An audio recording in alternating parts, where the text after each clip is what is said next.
She almost left him on the first day. Evelyn Hartwell had spent an entire year falling in love with a man's mind, his words, his honesty, the way his letters made her feel seen in a way no one in Philadelphia ever had. She had crossed 1,000 miles of wilderness for him. And then she saw him. Worn boots caked in mud, a jaw that hadn't met a razor in days, hands like slabs of bark, no greeting, just a short nod and a gesture toward a wagon that smelled like cattle. She almost turned around and got back on that train. The letter arrived on a Thursday, which Evelyn would always remember because Thursdays were the days her mother held her weekly tea circle, and Evelyn had been sitting in the corner of the parlor pretending to care about the price of imported lace when Maggie, their housemaid, slipped the envelope onto the side table beside her untouched cup. She recognized the handwriting immediately, that careful, slightly slanted script that had become as familiar to her as her own reflection. G. Hale, Powder River County, Wyoming. She excused herself from the parlor before she even opened it. It wasn't that the letter was secret. Her mother knew about Gideon Hale. Everyone in the Hartwell household knew about Gideon Hale, though their opinions of the arrangement ranged from politely confused to barely disguised horror. What Evelyn couldn't stand was the idea of reading his words in front of them, of letting their raised eyebrows or careful silences creep into the margins of something that belonged entirely to her. She read it at her writing desk with the door closed. Miss Hartwell, I'll be honest with you. I've started this letter 4 times and thrown away 3 of them. The others were more polished, I think, but less true. I'm sending you this one because I figure you deserve the truth more than you deserve a man who's good at saying nothing the fancy way. The ranch is what it is. Hard work, long winters, and enough silence to drive a person to talking to the horses. I won't dress it up for you, but it's mine, and I've kept it alive through 2 bad droughts and 1 cattle plague that wiped out half my neighbors. I'm not telling you that to brag. I'm telling you because I want you to know what kind of man I am. I stay. When things get hard, I stay. What I'm asking you to consider, and I know it's a considerable thing to ask, is whether a life like that holds any appeal for a woman like you. I've read your letters enough times to know you're sharp and curious and tired of being neither of those things out loud. Wyoming is no Philadelphia, but it's real, and I think you might be a woman who values real. Think on it. Write back when you're ready. Jitao, Hale. Evelyn read it twice, then a 3rd time. Then she set it down on the desk, pressed her palm flat against the paper, and stared at the wallpaper for a long moment. She was 28 years old. In Philadelphia in 1887, that was a fact that people mentioned in certain tones. Gentle, apologetic tones. The way you mentioned a beautiful horse with a slight limp. Her father had been quietly circulating her name among appropriate families for 3 years. 2 men had expressed interest. One had breath like old cheese. The other had 13 opinions about women reading newspapers, none of them favorable. She picked up her pen. Mr. Hale, I value real very much. When do you need an answer? If Harpart will us. The correspondence had begun 11 months earlier through an advertisement in a periodical that Evelyn's closest friend, Ruth Albright, had shoved under her nose with the kind of delighted wickedness that only a happily married woman could muster. Wyoming rancher, Ruth had read aloud, barely containing herself. Age 34. Seeks educated, clear-minded woman of independent spirit for correspondence leading to matrimony. Must be willing to work and willing to be honest. References available. References, Evelyn had repeated. He's asking for references or providing them? It doesn't specify. Isn't that marvelous? Evelyn had taken the periodical home mostly to prove to herself that she wouldn't respond. She'd sat with it for 6 days before she wrote her first letter, and even then she hadn't told anyone she'd done it, because the whole thing had the embarrassing quality of something a desperate woman would do, and Evelyn Hartwell was not desperate. She was, however, desperately bored. His first reply had surprised her. She'd written him something measured and intelligent, a careful self-portrait designed to convey education and composure. His response had cut straight through all of it. You sound like you're applying for a position, he'd written. I'm not looking to hire anyone. Try again. She'd been furious. She'd also written back the same afternoon. What followed was something she had never quite been able to explain to Ruth or to herself. They argued, often. They disagreed about politics, about the role of government in managing Western land, about whether education or experience built better judgment. He was plain-spoken to the point of bluntness. She was precise to the point of sharpness. Neither of them was particularly gentle about it, but somewhere in all of that friction, she had come to know him. Not a performance of him. Him. The man who had taught himself to read cattle futures and weather patterns with equal fluency. The man who described a sunrise over the Bighorn Mountains in one sentence and dismissed it completely in the next because he had fences to check. The man who admitted, in one letter, that loneliness on the ranch was a physical thing sometimes, like weather, and that he handled it the way he handled actual weather, by keeping busy and waiting for it to pass. She'd loved him before she'd ever seen him. That was the truth of it. And then she stepped off the train in Clearwater Junction, Wyoming, and her carefully built understanding of Gideon Hale collided with reality, like a wagon hitting a rut at full speed. The station at Clearwater Junction was less a station than a wooden platform with optimistic ideas about itself. Two men sat on a bench sharing a tobacco pouch. A dog of indeterminate heritage watched the train arrive with mild suspicion. The platform itself had a sign painted by someone whose spelling had been approximate. Clear.WTRJCN, ELEV, 4,210 feet. Evelyn descended from the train car with her two trunks and the hat box that had somehow survived the journey intact, which felt like the last victory she was going to have for a while. She stood on the platform and looked around. He was leaning against a wagon post about 20 feet away, and she knew immediately it was him because he was looking at her with the focused attention of a man who expected to be recognized. He was tall, which she'd known from his letters. He'd mentioned it almost apologetically. "I tend to block doorways, which is inconvenient and occasionally embarrassing," and she'd found that charming. The rest of him she had not accounted for. He was somewhere north of Weathered. His coat was canvas, not wool, and it was the color of something that had been brown once and had spent years negotiating with the elements about that. His hat had a slight dent on one side that suggested either a strong opinion or a low-clearance barn.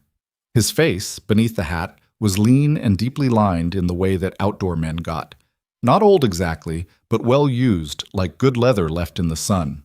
He had dark eyes, a jaw with at least 3 days of stubble, and the general posture of a man who had never in his life needed anyone to feel comfortable on his behalf. He was not ugly. That wasn't the problem. The problem was that he was nothing like the voice in her head.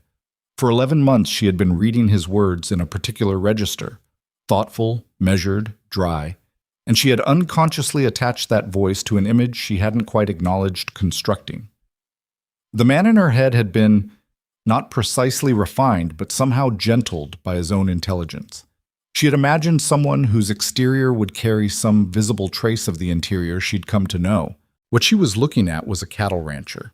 Completely, entirely, unambiguously a cattle rancher. From the boot mud to the calloused hands to the way he stood like he was already calculating how long this was going to take. He crossed the platform in about 8 strides. "Miss Hartwell," he said. His voice was lower than she'd imagined, and flatter. The Wyoming distance was in it, that long plains vowel. He held out his hand, not to take hers, but for a handshake. She shook it. His grip was brief and matter-of-fact. "Mr. Hale." A pause. He looked at her trunks, then back at her. 2 trunks. "Yes." "Anything in them that can't survive a rough road?" "My books, possibly." Something shifted in his expression. Not quite a smile, but a slight relaxation of the line around his mouth. "We'll put them on top and go slow on the creek crossing. The wagon bed's dry." He picked up both trunks like they were boxes of nothing and started loading them.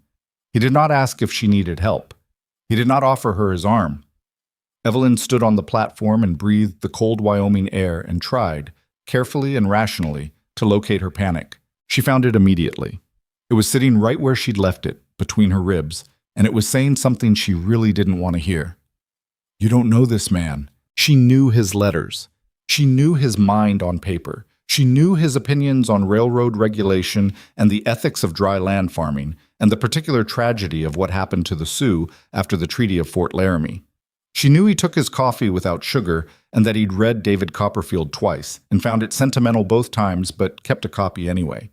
She knew he had a dog named Frank that had died the previous spring, and that the paragraph describing it had been the only time in 11 months that his letters had felt raw and unguarded in a way that hurt to read. She did not know what he looked like when he was angry. She did not know if he was the kind of man who raised his voice or the kind who went quiet. She didn't know whether the equality and respect he'd described in his letters was a real thing or an ideal he held about himself that reality hadn't yet tested. "You coming?" he called from the wagon seat. Evelyn Hartwell picked up her hatbox, walked to the wagon, and climbed up beside him without his help, because there wasn't any offered. The wagon pulled away from the platform. She did not say anything for several minutes. Neither did he. Then, because silence had always been a thing, she fought with language. "How far is the ranch?" 4 hours. Maybe 5 if the North Road's bad. He paused. "It'll probably be bad." "I see." Another silence. The town of Clearwater Junction, 3 streets, a general store, a saloon, and a church with a listing steeple, gave way to open country with a kind of abrupt indifference, as if the land hadn't bothered to wait for civilization to finish itself. "You're quiet," Gideon said. He didn't take his eyes off the road. "I'm observing." "What are you observing?" She hesitated. "That Wyoming looks exactly like the letters said it would. And that you—" She stopped herself. "That I don't." He said it without particular feeling. "I didn't say that." "Didn't have to." He shifted the reins in his hands. "I know what I look like, Miss Hartwell. I've known it for 34 years. Doesn't keep me up at night." She looked at his profile. He was watching the road with that same flat attention he'd given her at the platform. Competent, unruffled, entirely himself. "Was that accusatory?" she asked. "Was what accusatory?" "Your tone just then doesn't keep me up at night. Were you suggesting I'm being shallow?" He turned and looked at her then, for just a moment, with an expression she couldn't quite categorize. "I was suggesting I'm used to it," he said. "That's all." Evelyn turned back to the open country ahead of them and felt the particular discomfort of a person who has been seen accurately. The North Road was indeed bad. They hit the first serious rut about 40 minutes out of Clearwater Junction, and Evelyn grabbed the wagon bench with both hands and said something under her breath that would have made her mother's tea circle turn to stone. Gideon glanced at her sideways. "Sorry," she said reflexively. "Don't apologize to me for it. The road deserves worse." He navigated around the next section with a careful patience she hadn't expected. He seemed to know exactly which parts of the road were treacherous and which were merely irritating. "Freeze-thaw cycle," he said, mostly to himself. "Does this every November? I keep meaning to grade it myself, but it's 60 miles of road and one of me. Why doesn't the county do it?" He made a sound that wasn't quite a laugh. "Because the county commissioner is Joseph Whitmore, and Joseph Whitmore is currently involved in a lengthy personal disagreement with the territorial legislature over grazing rights. And in the meantime, the roads have been something of a lower priority. That's politically irresponsible." "Welcome to Wyoming." She found herself, despite everything, almost smiling. His voice in person had that same quality his letters had. The dry current beneath the surface. The observation delivered without performance. At least that part was the same. "Tell me about the ranch," she said. Not because she didn't know, he'd described it many times, but because she wanted to hear him talk and calibrate herself to the reality of his voice. He considered this. "What do you want to know?" "Whatever you think is important to tell me." He was quiet for a moment, the kind of quiet that meant thinking, not discomfort. 640 acres. About 400 of it is usable range. The rest is too rocky or runs too steep. I run about 280 head of cattle right now, which is probably the most the land can handle responsibly. I tried pushing toward 300 2 years ago and paid for it come August. He paused. Main house is livable. I want to be clear about that. It's not grand, but I've been working on it. I winterized the back bedroom last October, and the stove draws properly now, which it didn't always. It drew badly. It would occasionally fill the kitchen with smoke, which is its own kind of warmth, just not a useful one. You fixed it yourself? Had some help. Cal Briggs, my closest neighbor, he knows stoves. His wife Nora brought a pie the day we finished, which I think was more for her own celebration than mine. She'd been eating dinner at my place often enough, and the smoke situation had not been ideal. Evelyn looked at him. You have neighbors who eat dinner with you regularly? Had. Nora had their third child in the spring. They don't get out as much. He glanced at her. Don't worry, I can cook. Not well, but competently. The meals won't be elegant. I can cook as well. I know, you mentioned it. Did I? I don't remember mentioning it. March. You were writing about your mother's housekeeper leaving, and you said you'd taken over the cooking for 3 weeks and discovered you were, your words, serviceable but uninspired. She stared at him. He'd remembered a parenthetical detail from a letter she'd written 8 months ago. You have a good memory, she said. I read your letters more than once. He said it without embarrassment and without the tender inflection that would have made it performative. Just a fact. Evelyn faced forward again. The grassland stretched ahead of them, vast and winter pale, the mountains a blue weight on the far horizon. She had seen illustrations of the West, of course, paintings, engravings in magazines. None of them had gotten the scale right. The scale was something that pressed on you. You felt small inside it, but not unpleasantly, more like a letter inside a very large envelope. Mr. Hale, she said, you can call me Gideon. I think we're past formality given. Gideon. The name felt strange spoken aloud. She'd written it and read it so many times it had become almost abstract. I need to say something, and I need you not to take it poorly. All right. I am genuinely uncertain whether I've made the right decision. I want to be honest with you about that because I think you've always valued honesty above reassurance, and I think I owe you honesty right now. He didn't answer immediately. The wagon moved through a shallow crossing, water just below the wheel hubs, and he kept his attention on the horses until they were through. I appreciate that, he said finally. You're not upset? Should I be? Most men would be. Most men would rather hear what they want to hear than what's true. He shifted the reins again, a small adjustment. I told you when I wrote that first letter that the ranch is what it is, and I wouldn't dress it up. That goes for me too. I'm what I am. You get to decide if that's enough. I'd rather you decide honestly than stay out of obligation and be miserable. Evelyn absorbed this. That's a remarkably sane position. It's a practical one. A miserable woman running my house doesn't benefit either of us. Is that the only reason? Practicality? He thought for a moment, and she had the sense that she'd accidentally gotten closer to something real, the way you sometimes stepped wrong in a dark room and found a wall you didn't know was there. No, he said, but I figure there's time for the rest of it. They rode in silence after that, but it was a different kind of silence than before. Slightly less defended. They arrived as the last flat light was leaving the sky. Hale Ranch sat in a shallow valley between two long ridges, the kind of placement that spoke of someone who had understood both wind and water when they chose it.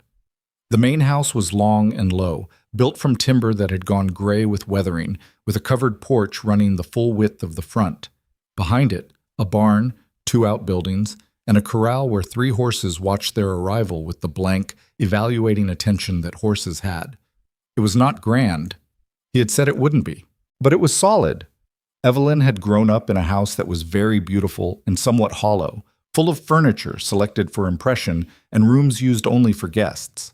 The Hale Ranch house did not have a single pretentious bone in its construction. Every beam was where it was because it needed to be there. A young man came out of the barn when they pulled in, 17 or so, hay in his hair, a face full of freckles, and the particular gangliness of someone who had grown 6 inches in the last year and hadn't finished negotiating with his own skeleton. That's Pete Rourke, Gideon said. He helps out afternoons and weekends, lives in town with his mother. Pete was already at the horses' heads. Good trip? He asked, not particularly directing it at anyone. Road's rough, Gideon said. Better take a look at the left rear wheel tomorrow. I heard something on the creek crossing. Yes, sir. Pete's eyes slid to Evelyn with a quick curiosity that he immediately tried to cover with professional detachment. He was not entirely successful. Miss Hartwell, Gideon said, and the introduction seemed to be the entirety of it. Hello, Pete, Evelyn said. Pete went red from the collar to the hairline and became very interested in the horses. Gideon climbed down and started on the trunks again. Evelyn descended from the wagon and stood in the yard looking at the house. The cold was a different creature here than it had been in town. It had room to move, and it moved with intent. Inside's warmer, Gideon said, with what she was beginning to recognize as his version of consideration. The inside was, indeed, warmer. He'd left a fire banked before he left for the station, and the kitchen was comfortable, the main room serviceable. There was a settee that had seen better years, a table that was clearly the room's center of gravity, and bookshelves along the far wall that held, by her quick count, somewhere in the range of 80 volumes. She went directly to them. She couldn't help it. "They're not organized," he said from behind her. He was carrying the smaller trunk. "I've tried a few systems, and none of them stuck." "You have Middlemarch." She said it like a small accusation. "Twice. One's a backup in case the first one's damaged. George Eliot is not negotiable." Evelyn turned around.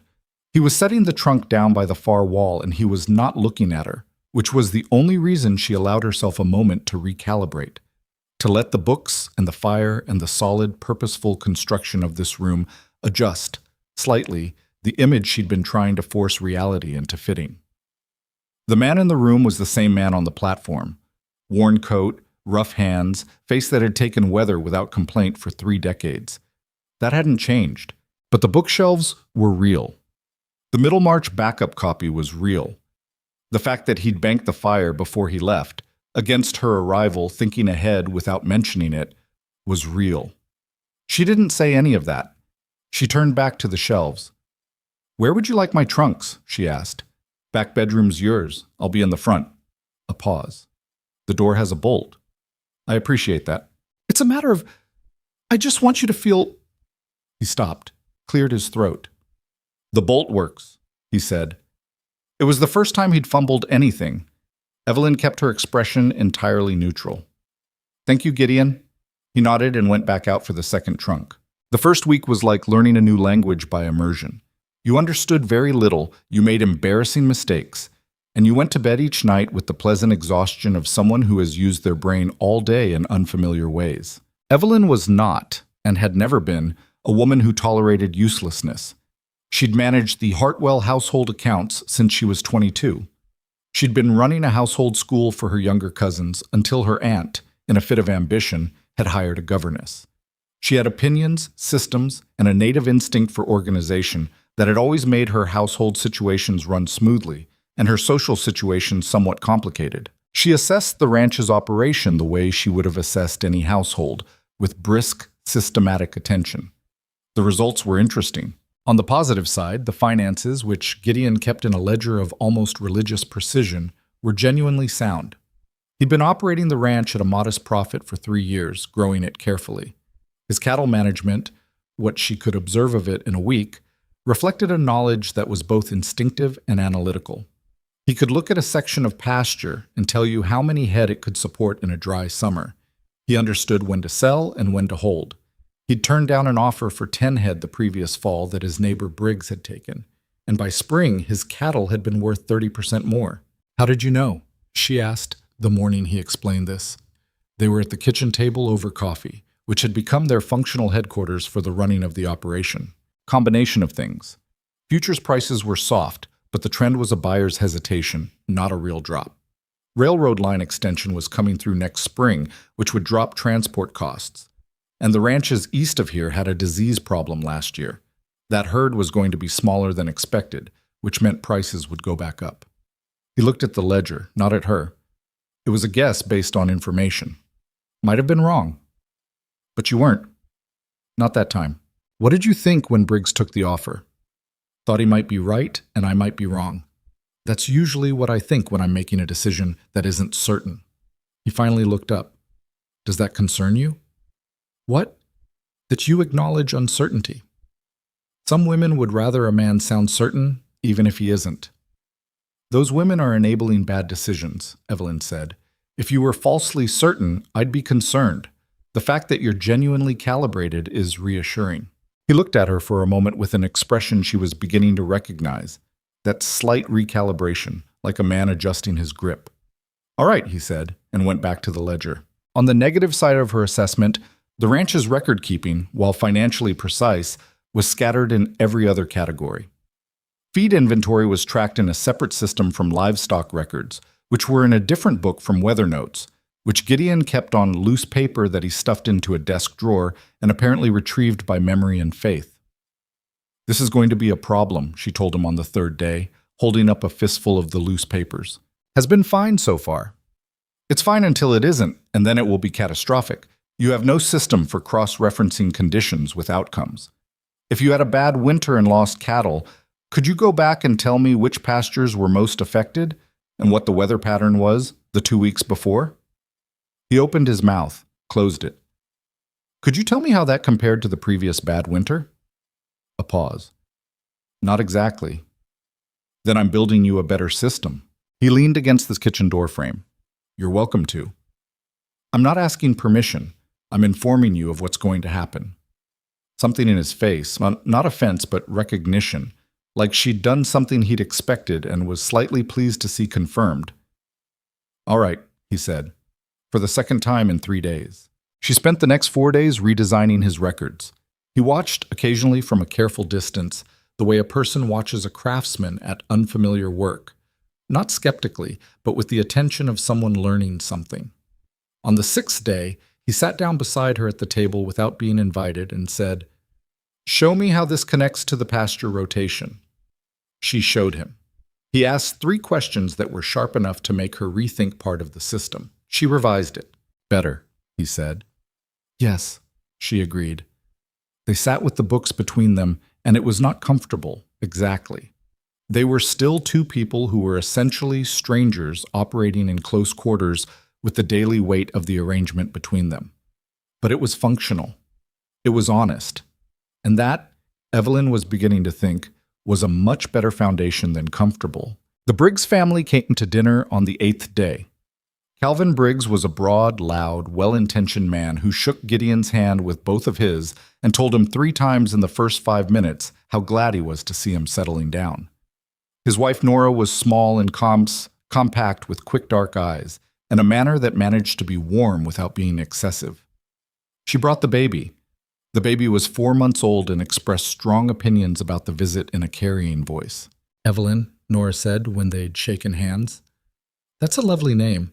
My grandmother was Evelina, which isn't quite the same." "It's close enough," Evelyn said. "Is she always this opinionated?" She nodded toward the baby. "About everything, unfortunately. Gets it from Cal." Nora's mouth curved. "The lungs, anyway." They ate at the long table.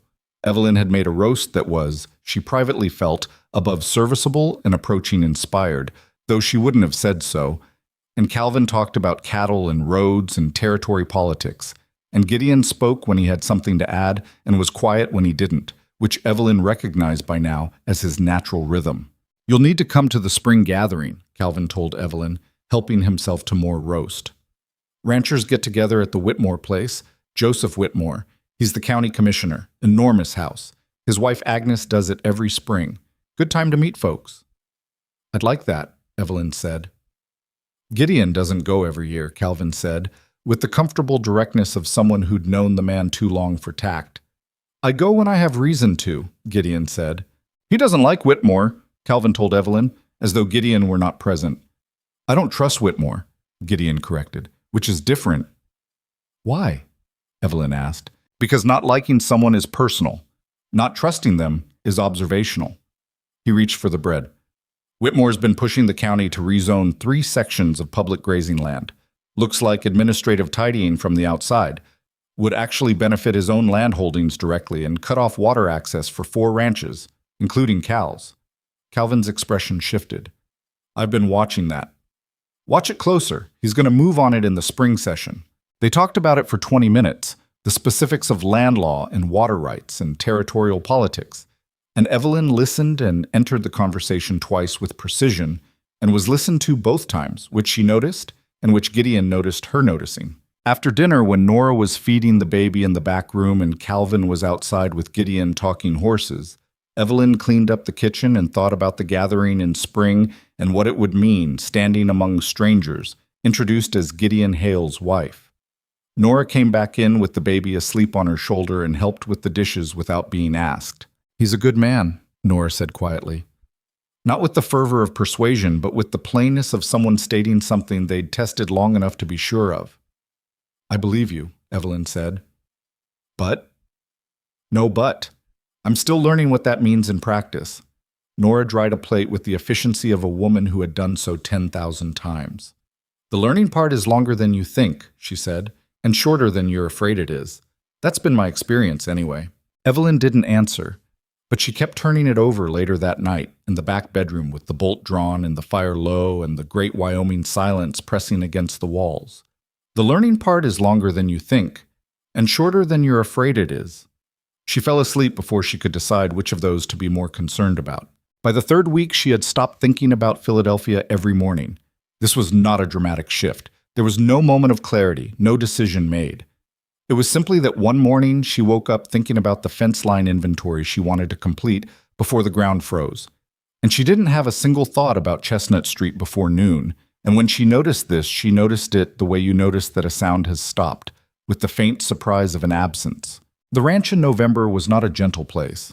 The cold came off the mountains with authority, and the work had a relentlessness that Philadelphia living had never quite prepared her for. She helped where she could and learned fast. She had always been good at learning fast, and Gideon taught her things without condescension. That part she had not expected, the without condescension part. Most men, she told Nora, during one of Nora's visits while their husbands were in the eastern pasture, explain things to women in a particular way, a slightly simplified way, like they're not sure the full version will take. Cal does that sometimes, Nora admitted, less than he used to. Gideon doesn't. He explains something once at full complexity, and then he expects me to have understood it, and he moves on. If I haven't, I have to ask. Is that frustrating? Evelyn considered. It's the most respectful thing anyone has ever done for me intellectually, she said, which makes it slightly overwhelming. There were difficulties. She would not pretend otherwise, even to herself. The ranch had rhythms she didn't yet understand, and she sometimes made decisions based on Philadelphia logic that met Wyoming reality badly. She'd reorganized the storage shed by category, tools with tools, supplies with supplies, and discovered after 2 weeks that Gideon's original system had been based on frequency of need, which meant his most used items were all now at the back of their respective categories. And her logical system was making his mornings 12 minutes longer every day. Why didn't you tell me, she demanded, when this finally surfaced. I figured you'd notice. How was I supposed to notice that I'd inconvenienced you if you didn't tell me you were inconvenienced? He looked at her with the expression of a man who had not considered this precise angle. Fair point, he said. I need you to tell me when I've done something that makes your work harder. I can't fix problems I don't know exist. All right? That means you have to actually tell me, not wait. I understand that. Do you promise? He raised an eyebrow. No one, his expression said, had asked him to promise something in quite this way for a long time. Yes, he said. I promise. She reorganized the shed by frequency of need within categories, which was a better system than either of the previous two, and which Gideon said nothing about except to go to the right place immediately the next morning, which was all the acknowledgement she required. Small exchanges, small negotiations, the daily accumulation of two people learning to occupy the same life without trampling each other's edges. She wrote to Ruth Albright on a Sunday in late November, sitting at the kitchen table with the afternoon light coming through the window at that particular western angle that turned ordinary rooms briefly beautiful. Ruth, the short version.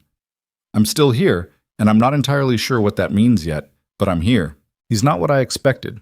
I knew that from the first moment on the platform. What I didn't expect was that the difference would be complicated. I expected to be disappointed. I was not prepared to be impressed in ways I hadn't imagined to look for. He reads Eliot. He keeps a backup copy in case the first one is damaged.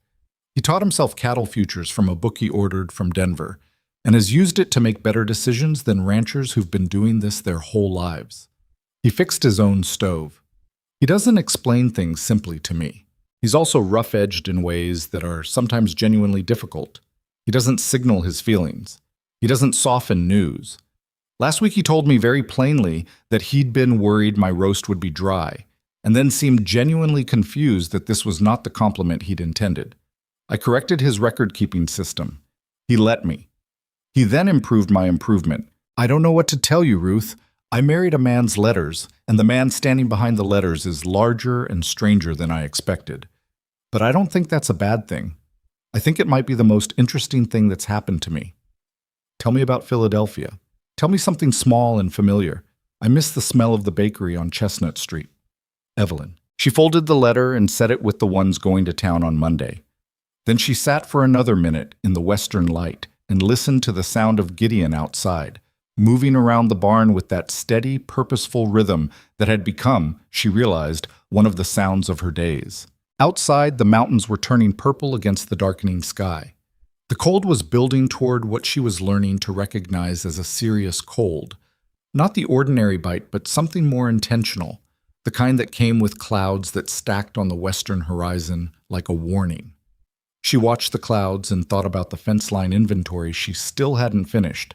She didn't know, watching those clouds, what they would eventually require of her. She would learn. The clouds Evelyn had watched, stacking on the western horizon, delivered their promise overnight, and she woke to 6 inches of snow and the sound of Gideon already outside before dawn, moving through it with a kind of methodical patience that she was beginning to understand was simply how he moved through everything, obstacles included. She dressed quickly, built the kitchen fire back up, and had coffee on by the time he came in stamping snow off his boots at the door. His coat was crusted white across the shoulders. His face was red from the cold, and he looked simultaneously miserable and completely unbothered by being miserable, which was a combination she'd been observing in him for 3 weeks now and still couldn't quite decide how to feel about. "Cattle are fine," he said before she asked. "Barn's holding heat. I need to check the east fence line this afternoon. That section was weak before the snow." "I'll come." He stopped pulling off his coat and looked at her. "You've been on the east section once," he said. "Then this will be the second time." He looked at her for another moment. Not doubtfully, exactly. More like a man running a quick calculation. "Dress for worse than it looks," he said. "It always looks better than it is." That was how it started. Her going out with him. It hadn't been planned. Neither of them had discussed whether ranch work was something she would participate in or observe or manage from the kitchen. It had simply happened, organically, the way most things between them happened, not with negotiation, but with incremental fact. The east fence line took 3 hours. The snow was ankle-deep in the open and knee-deep in the draws, and 2 posts had shifted badly enough to need resetting, which involved cold hands and iron-hard ground and a vocabulary from Gideon that was, she noted, fairly extensive for a man of otherwise measured speech. She held the post while he drove it. She was not very strong compared to him, but she was steady, and steady was what the work needed. "You can let go," he said when it was set. She stepped back. Her hands were numb inside her gloves. "You should have brought heavier gloves," he said, and it was not scolding, just observation. "I didn't know I owned heavier gloves." "Top shelf of the storage room, left side near the back. There's a pair of lined ones, too big for you, but you can use 2 pairs of regular ones inside them." She filed this away. He knew exactly where every functional thing on this ranch was, even after her reorganization of the storage shed, which she suspected he'd quietly remapped in his own mental inventory. On the way back, with the light going flat and thin the way it did in December afternoons, he said without preamble, "You're not what I expected either." She glanced at him. He was watching the ground ahead, reading the snow the way he read everything, with that focused, particular attention. "What did you expect?" she asked. "Someone more cautious about the work. Is that a compliment?" "Observation." "You give a lot of those." "Compliments?" "Observations dressed as compliments." He was quiet for a step or two. "I suppose I do," he admitted. "For the record," she said, "the east fence line was the hardest I've worked in my life, and my hands feel like 2 wooden objects attached to my wrists, and I'd do it again tomorrow." He looked at her then, just briefly. But something in his face did something she couldn't name. Not softening exactly, more like a door that had been closed opening a 1/4 inch and the light from inside catching before it was pulled back to where it was. "All right," he said. They walked the rest of the way back in the comfortable silence that Evelyn was only now realizing was something different from the defensive silence of those first hours on the wagon. This silence didn't need filling. It was 2 people tired in the same direction, moving toward the same fire. December deepened around them, and the ranch settled into its winter rhythms. She learned them by immersion, the feeding schedule, the twice-daily checks, the way certain cattle needed watching more than others. He knew them individually, which she had not expected, and she'd asked him once how he kept them distinct in his head, and he'd said flatly, "You spend enough time with anything, you learn its particular way of being difficult." She'd written that down later in the margin of the records book, because it seemed to apply to considerably more than cattle. The record system she'd built became the daily instrument of the ranch's management, and Gideon had, without announcement, begun using it with a fluency that told her he'd studied it when she wasn't watching. He started adding weather observations in the margin column she'd designated for external conditions. Then he started cross-referencing them with the cattle health notes. Then he came to her one morning with the ledger open and said, "Look at this," and showed her a pattern she hadn't seen, a correlation between the eastern pasture's drainage and a recurring respiratory issue in the cattle that wintered there. "That pasture holds water after heavy snow," he said, tracing the margin notes. "I knew that, but I didn't have a way to see how much it mattered. Your system makes it visible." Evelyn looked at the pattern. It was clear, once you could see it. "Move them earlier next fall," she said, "before the first significant snowfall." "That's what I think too." "What did you lose to respiratory issues last winter?" 3 head. She did the math against the ledger prices. "Moving them earlier costs you maybe 3 weeks of eastern grazing. Saves you more than that in losses." "Yes. Then it's simple.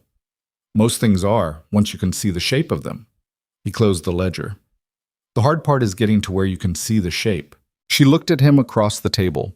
He was already moving on to the next thing, picking up the feed inventory, running his thumb down the column, entirely unaware, apparently, of having said something that was going to stay with her for a long time. "The hard part is getting to where you can see the shape." She went back to her own work and turned it over quietly in her mind. It was during that same week that she had her first real confrontation with the question of what the other ranchers thought of Gideon Hale's arrangements. It came through Pete Rourke, which she hadn't anticipated. Pete had been warming to her slowly all through December, from his initial condition of chronic red-faced flight to a state of functional conversation, provided she did not ask him anything too directly personal or make sudden moves. He was bright underneath the shyness, with a knack for machinery that Gideon openly relied on, and she'd been teaching him basic accounting in exchange for him teaching her how to read a horse's health by its posture and eye, a trade they'd both found more useful than expected. He came in one afternoon while Gideon was out checking the north pasture fence, and he was carrying the kind of silence that meant something had happened. "Pete," she said. "Ma'am." "Sit down. What's wrong?" He sat. He turned his hat in his hands twice. "I was in town this morning, picking up that part for the harness." "Yes. I was in Halston's, the feed store, and there were some men in there, ranchers. I know who they are. Doyle Mercer and his brother Wade." He paused. "They were talking about Mr. Hale." Evelyn set down her pen. "What were they saying?" Pete looked at his hat. "That he'd gone soft. That having a wife from back east who keeps his books and tells him how to run his own operation was—" He stopped. "Pete, they said it wasn't natural, a woman running the money on a working ranch. Said Mr. Hale had clearly lost his nerve if he needed a Philadelphia schoolteacher to manage things." He finally looked up.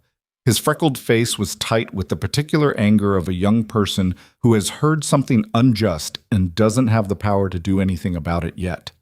"I didn't say anything. I don't know if I should have." Evelyn was quiet for a moment. She was aware of the precise temperature of her own anger, measuring it the way you measured a fire, how much heat there was and where it was coming from. "You did the right thing by not engaging," she said. "Those men aren't worth your job security." Does Mr. Hale know people are saying things like that?" "Almost certainly." Pete absorbed this.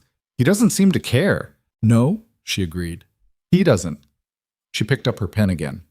"Which is one of the more interesting things about him." After Pete left, she sat with it for a while. The truth was, it had not surprised her. She'd known with abstract certainty that a woman keeping accounts and writing fence lines and having opinions at the dinner table with neighboring ranchers was going to produce this kind of talk. She'd known it intellectually. It landed differently in the actual specific form of Doyle Mercer at a feed store saying Gideon had gone soft. She was still sitting with it when Gideon came back in from the north fence, smelling of cold and horses, and poured himself coffee at the stove. "Doyle Mercer and his brother were talking about you at Halston's this morning," she said.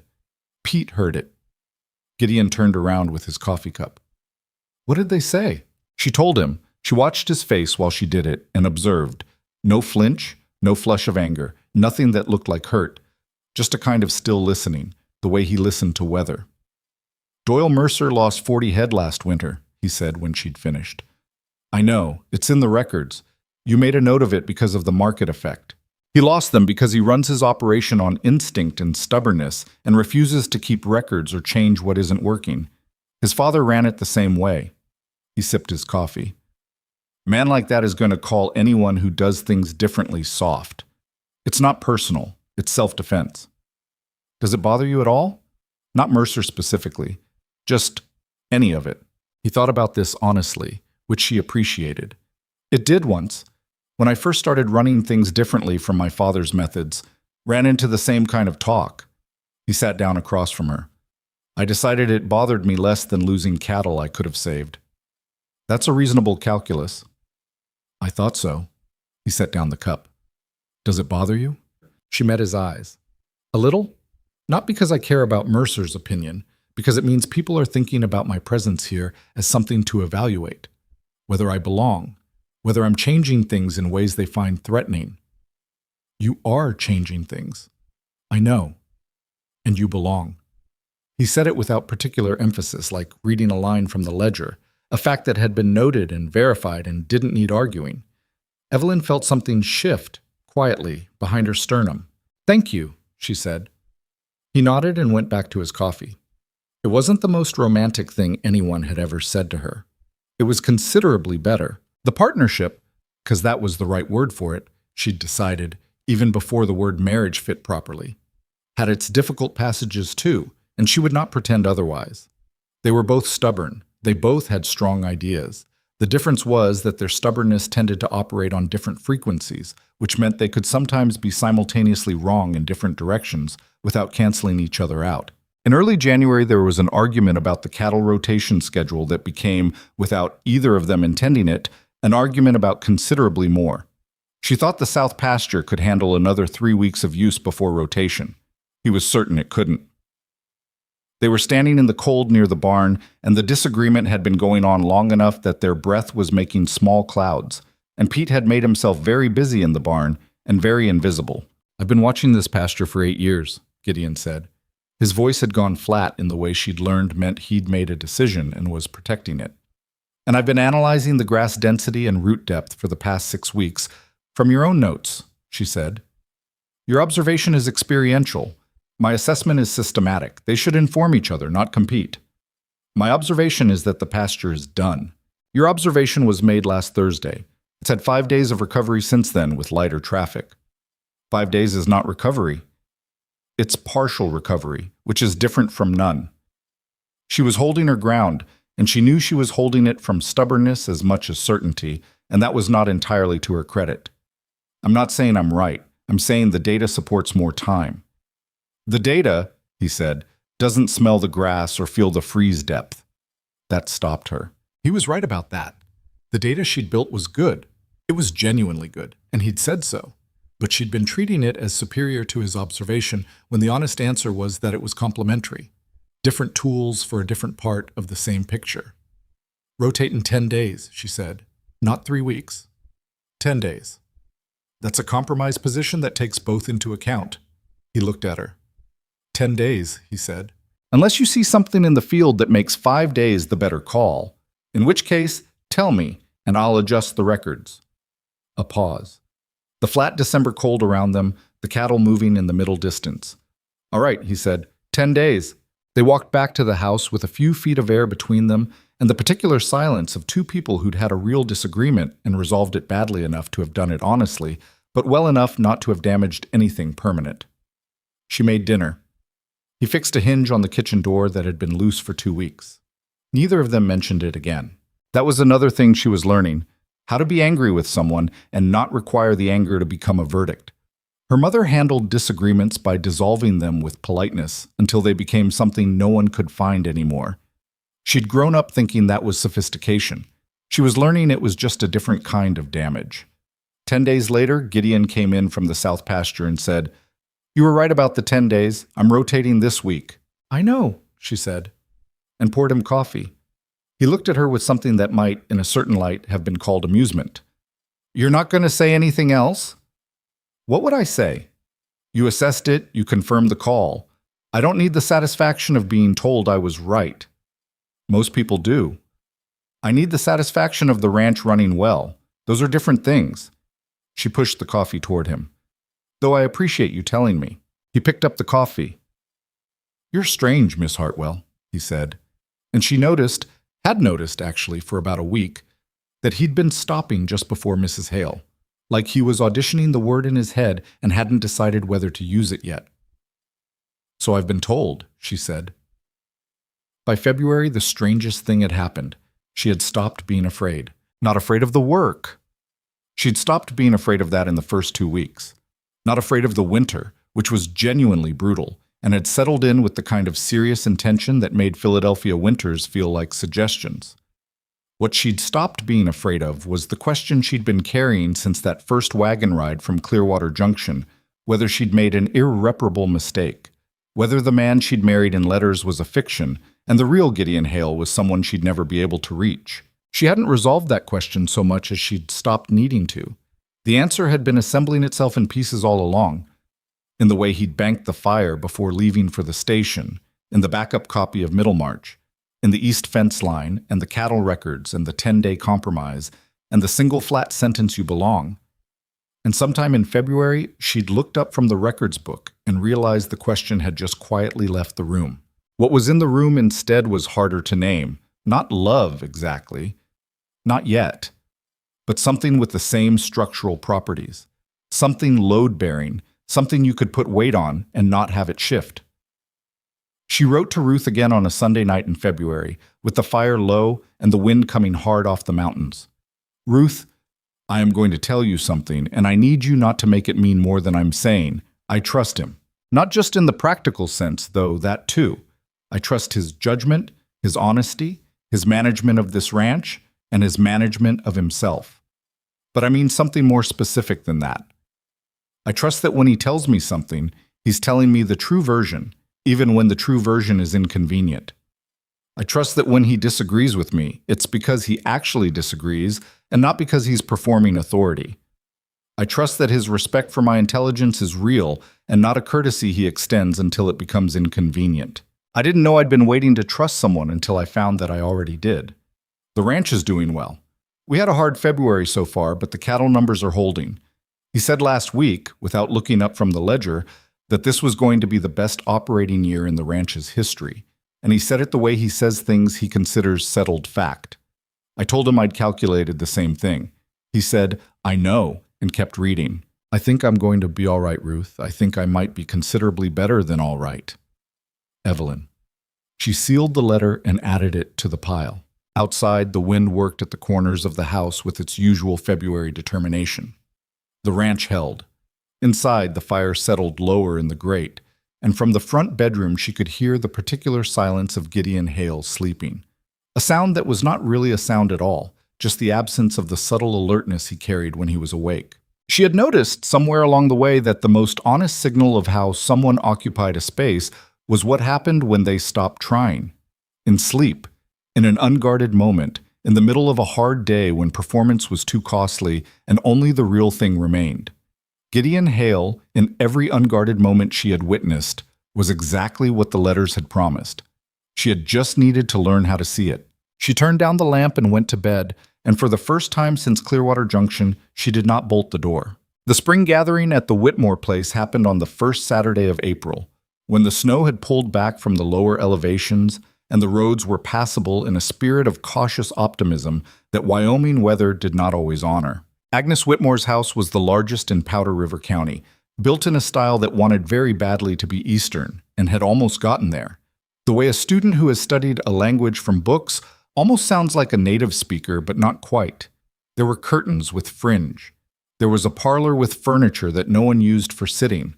There was Agnes herself, a tall woman with excellent posture and the particular manner of someone who had decided a long time ago that graciousness was a performance worth giving at full commitment. "Mrs. Hale," Agnes said, taking Evelyn's hands with real warmth, which surprised her. "I've been so eager to meet you. Gideon has been a fixture of this county for a decade and never once brought anyone to anything." "I can believe that," Evelyn said. Behind her, she heard Gideon make a small sound that was not quite a cough. The gathering was perhaps 40 people in total, ranchers and their wives, a few men from town, the county commissioner himself moving through the room with the practiced ease of a man who understood social occasions as operational territory. Joseph Whitmore was younger than she'd imagined from Gideon's descriptions, somewhere in his mid-40s, well-dressed in a way that felt deliberate rather than habitual.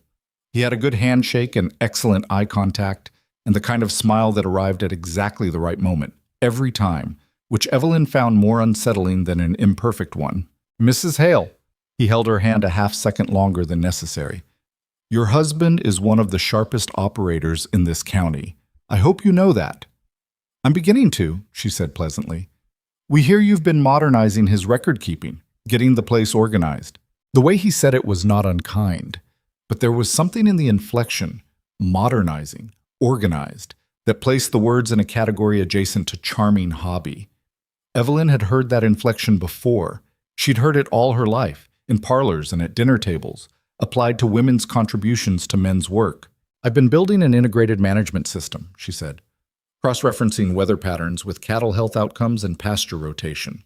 "We identified a drainage issue in the east section that was costing us 3 head a winter. Fixed it. The operating margins this year are the best in the ranch's history." A pause. Whitmore's smile recalibrated itself by about 3 degrees. "Is that right? The numbers are in the ledger, if you'd like to review them." Beside her, Gideon said nothing, but she felt rather than saw the slight shift in his posture, something that in another man might have been a smile, contained. Whitmore moved on after another moment, smoothly, the way water moves around a stone. Evelyn watched him go. "That was well done," Gideon said quietly. "I wasn't performing." "I know, that's why it was well done." She turned and looked at him. He was watching Whitmore's path through the room with that observational calm that she'd come to read as its own kind of alertness. "He's going to move on the rezoning," she said. "Soon. Spring session, 6 weeks. Cal and Nora need to be ready. I've been talking to Cal, and to 3 other ranchers who'd be affected." He paused. "I was going to mention it tonight. There are 4 of them here." She looked around the room with new attention, recalculating. "You've been organizing opposition." "I've been having conversations." "That's the same thing." "Marginally." She looked at him. He was still watching the room, calm as weather. "How long have you been doing this without telling me?" she asked. "About 3 weeks." "Why didn't you say something?" He glanced at her. "I wasn't sure it would go anywhere. Didn't want to put it in the ledger until there was something worth recording." It was a reasonable answer. It was also, she recognized, the place where his instinct towards self-containment bumped up against her need for information. The same friction that had produced the storage shed argument and the pasture rotation disagreement. The difference was that she understood it better now. It wasn't secrecy. It was the habit of a man who had spent a decade making decisions alone and had not yet fully recalibrated for partnership. "Tell me earlier next time," she said, "even if it's not certain." "All right. I might have something useful to add. That's why I'm telling you now." She considered this. "Fair enough," she said. And they moved further into the room to meet the ranchers Gideon had been quietly talking to for 3 weeks, and the evening became something more interesting than a social occasion. The Whitmore situation resolved itself over the following weeks with the methodical grind of territorial politics, which was to say, it was not clean or satisfying, but it worked. Gideon's coalition of 4 ranchers became 7 when 2 more quietly joined after seeing the rezoning proposal in writing. Evelyn drafted the formal objection because she was the one among them who wrote with the precision required for legal language, and she did it at the kitchen table over 3 evenings, while Gideon read over her shoulder and said that and that at 2 sentences that needed strengthening, and she strengthened them. "You should have been a lawyer," he said on the 3rd evening. "Women don't become lawyers." "They should." She looked up at him. He said it the way he said most things, plainly, without ceremony, as though it were simply a fact that needed stating. "You say things like that," she said, "and then you say nothing for 2 hours, and I can't tell if you're the most progressive man I've ever met, or if you just periodically have these thoughts and don't consider them remarkable. Both probably, he said. Go back to the third paragraph. The jurisdiction clause is weak. She went back to the third paragraph. The objection was filed in mid-April. The spring session voted on the rezoning in early May. The proposal failed by a margin of 4 votes in the territorial legislature, which was not a comfortable margin, but was sufficient. Calvin Briggs came out to the ranch the day the result was known and shook Gideon's hand for a long time and said something to him quietly that Evelyn didn't catch. Whatever it was, Gideon's face did the thing, that quarter-inch opening, and then closed again. Good work on that document, Cal told Evelyn. Agnes Whitmore is apparently furious, which I consider an additional benefit. Tell Nora I'll bring the records analysis over next week, Evelyn said. I want to show her the water access projections for the north section. If Joseph tries this again, we should have the documentation ready before he files. Cal looked at her, then at Gideon, with the expression of a man who was revising an estimate he'd made some time ago. Right, he said. I'll tell her. After he left, Gideon stood on the porch for a moment before coming back inside. He didn't say anything about it. He didn't need to. She'd learned to read his silences the way she'd learned to read the weather. Not perfectly, but well enough. Spring became the best working season the ranch had seen. The cattle figures came in above projection. 2 of the replacement heifers Gideon had bought the previous fall turned out to be exceptional, a fact he mentioned with the studied understatement of a man pleased with a gamble that paid, though he would not have called it a gamble, having calculated the odds carefully before buying them. They hired a second part-time hand, a taciturn man named Samuel, who was 50 years old and knew horses the way Gideon knew cattle, which meant they barely needed to talk about anything. The ranch found its stride.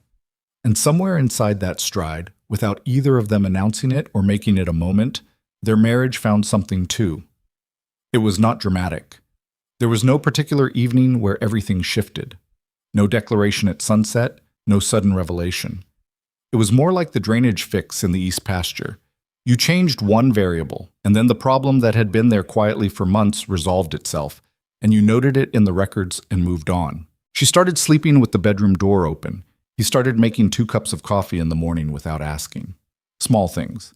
The kind of things that are not small. Midsummer, he brought her a book from town, not Middlemarch, which she already had, but a volume of essays on land economics by a writer out of Denver who was apparently causing controversy in agricultural circles by arguing for more systematic management of grazing land.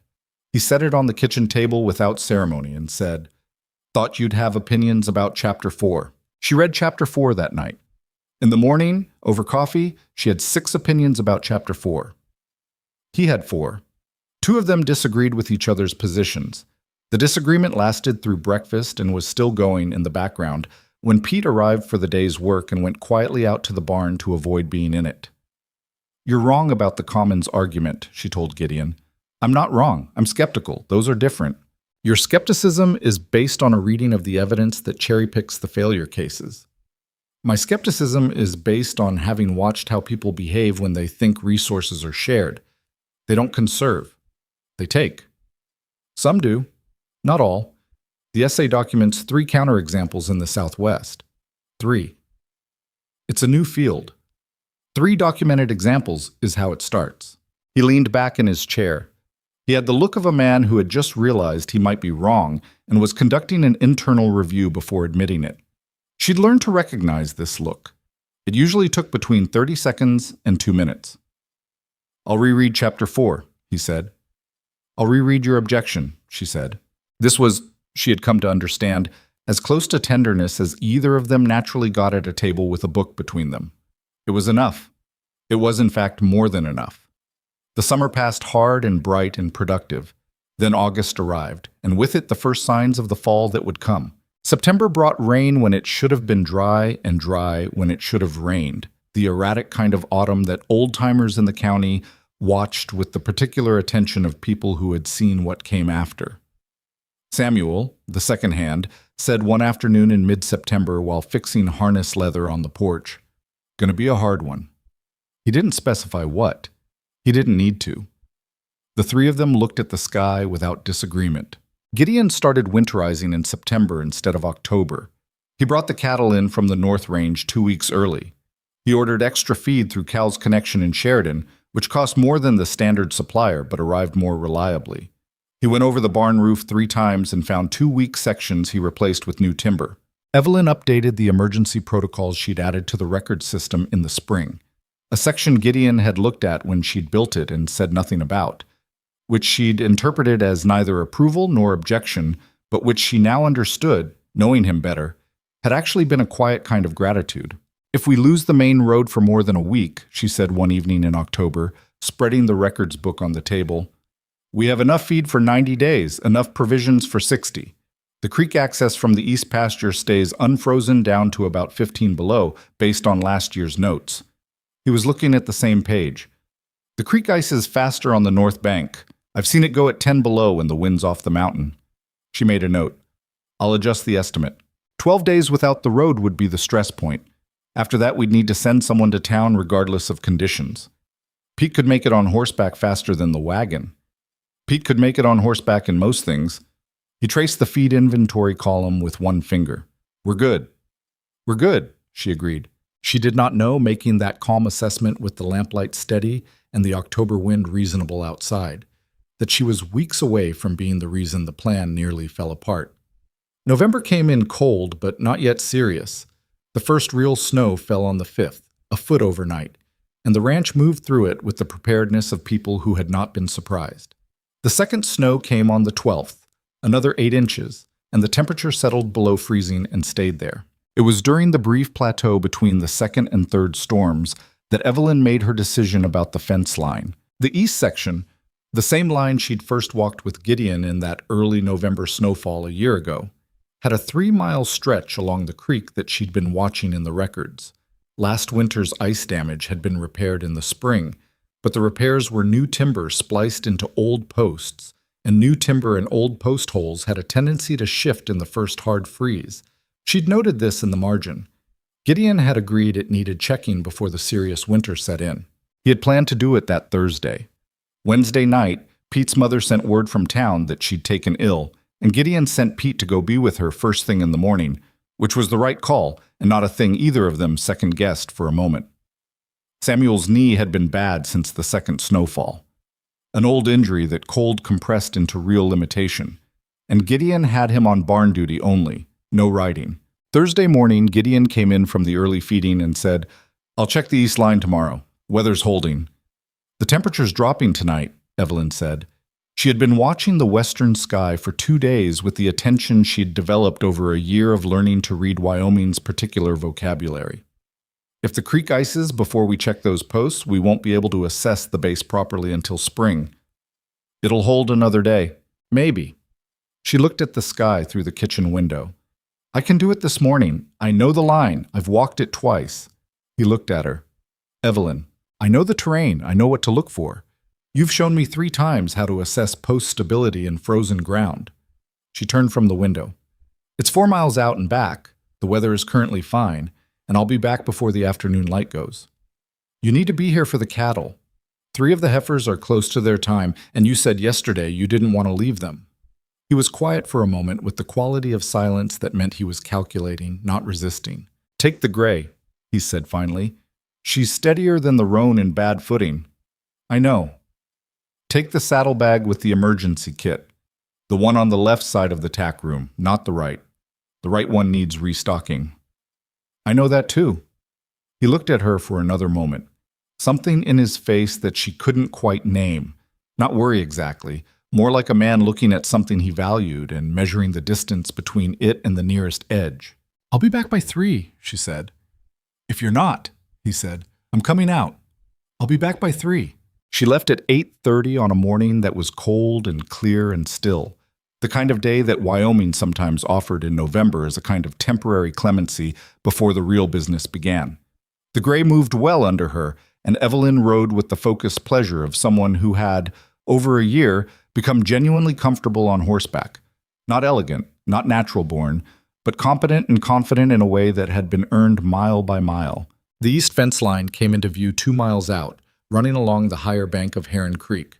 She worked along it methodically from the north end, checking each post with the technique Gideon had shown her, Test for lateral stability, check the ground contact at the base, look for splitting in the wood where freeze-thaw had worked the grain. She found 2 posts that needed noting and one that genuinely needed replacing before the next hard freeze, and she recorded all 3 in the small notebook she'd taken to carrying in her coat pocket. She was 3/4 of the way along the line, maybe 1.25 miles from the ranch road, when she noticed the creek. The ice had come in faster than she'd expected. The surface that had been open water and slush 2 days ago was now covered, the North Bank shore frozen solid. What she was looking at was not solid ice, she knew the difference, had learned it, but it had the opacity and the particular matte color of ice that was 3 or 4 inches thick, the kind that looked substantial.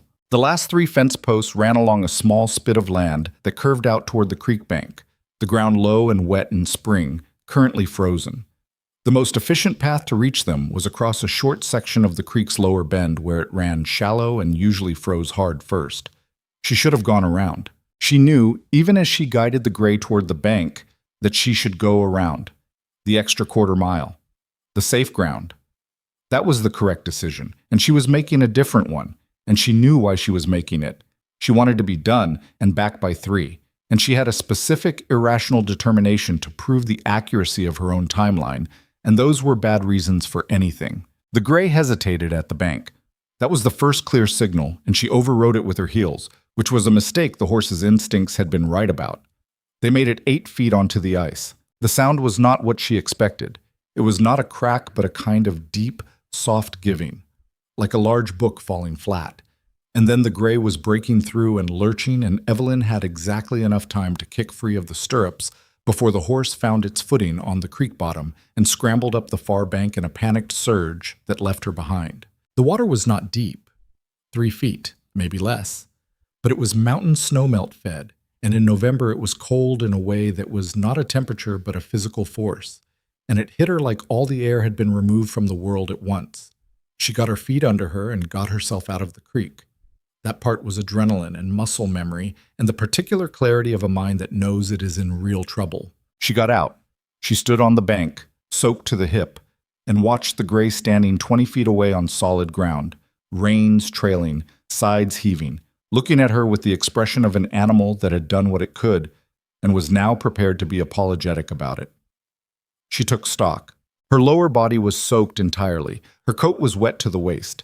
The temperature on the bank was, at her best estimate, somewhere around 8 degrees.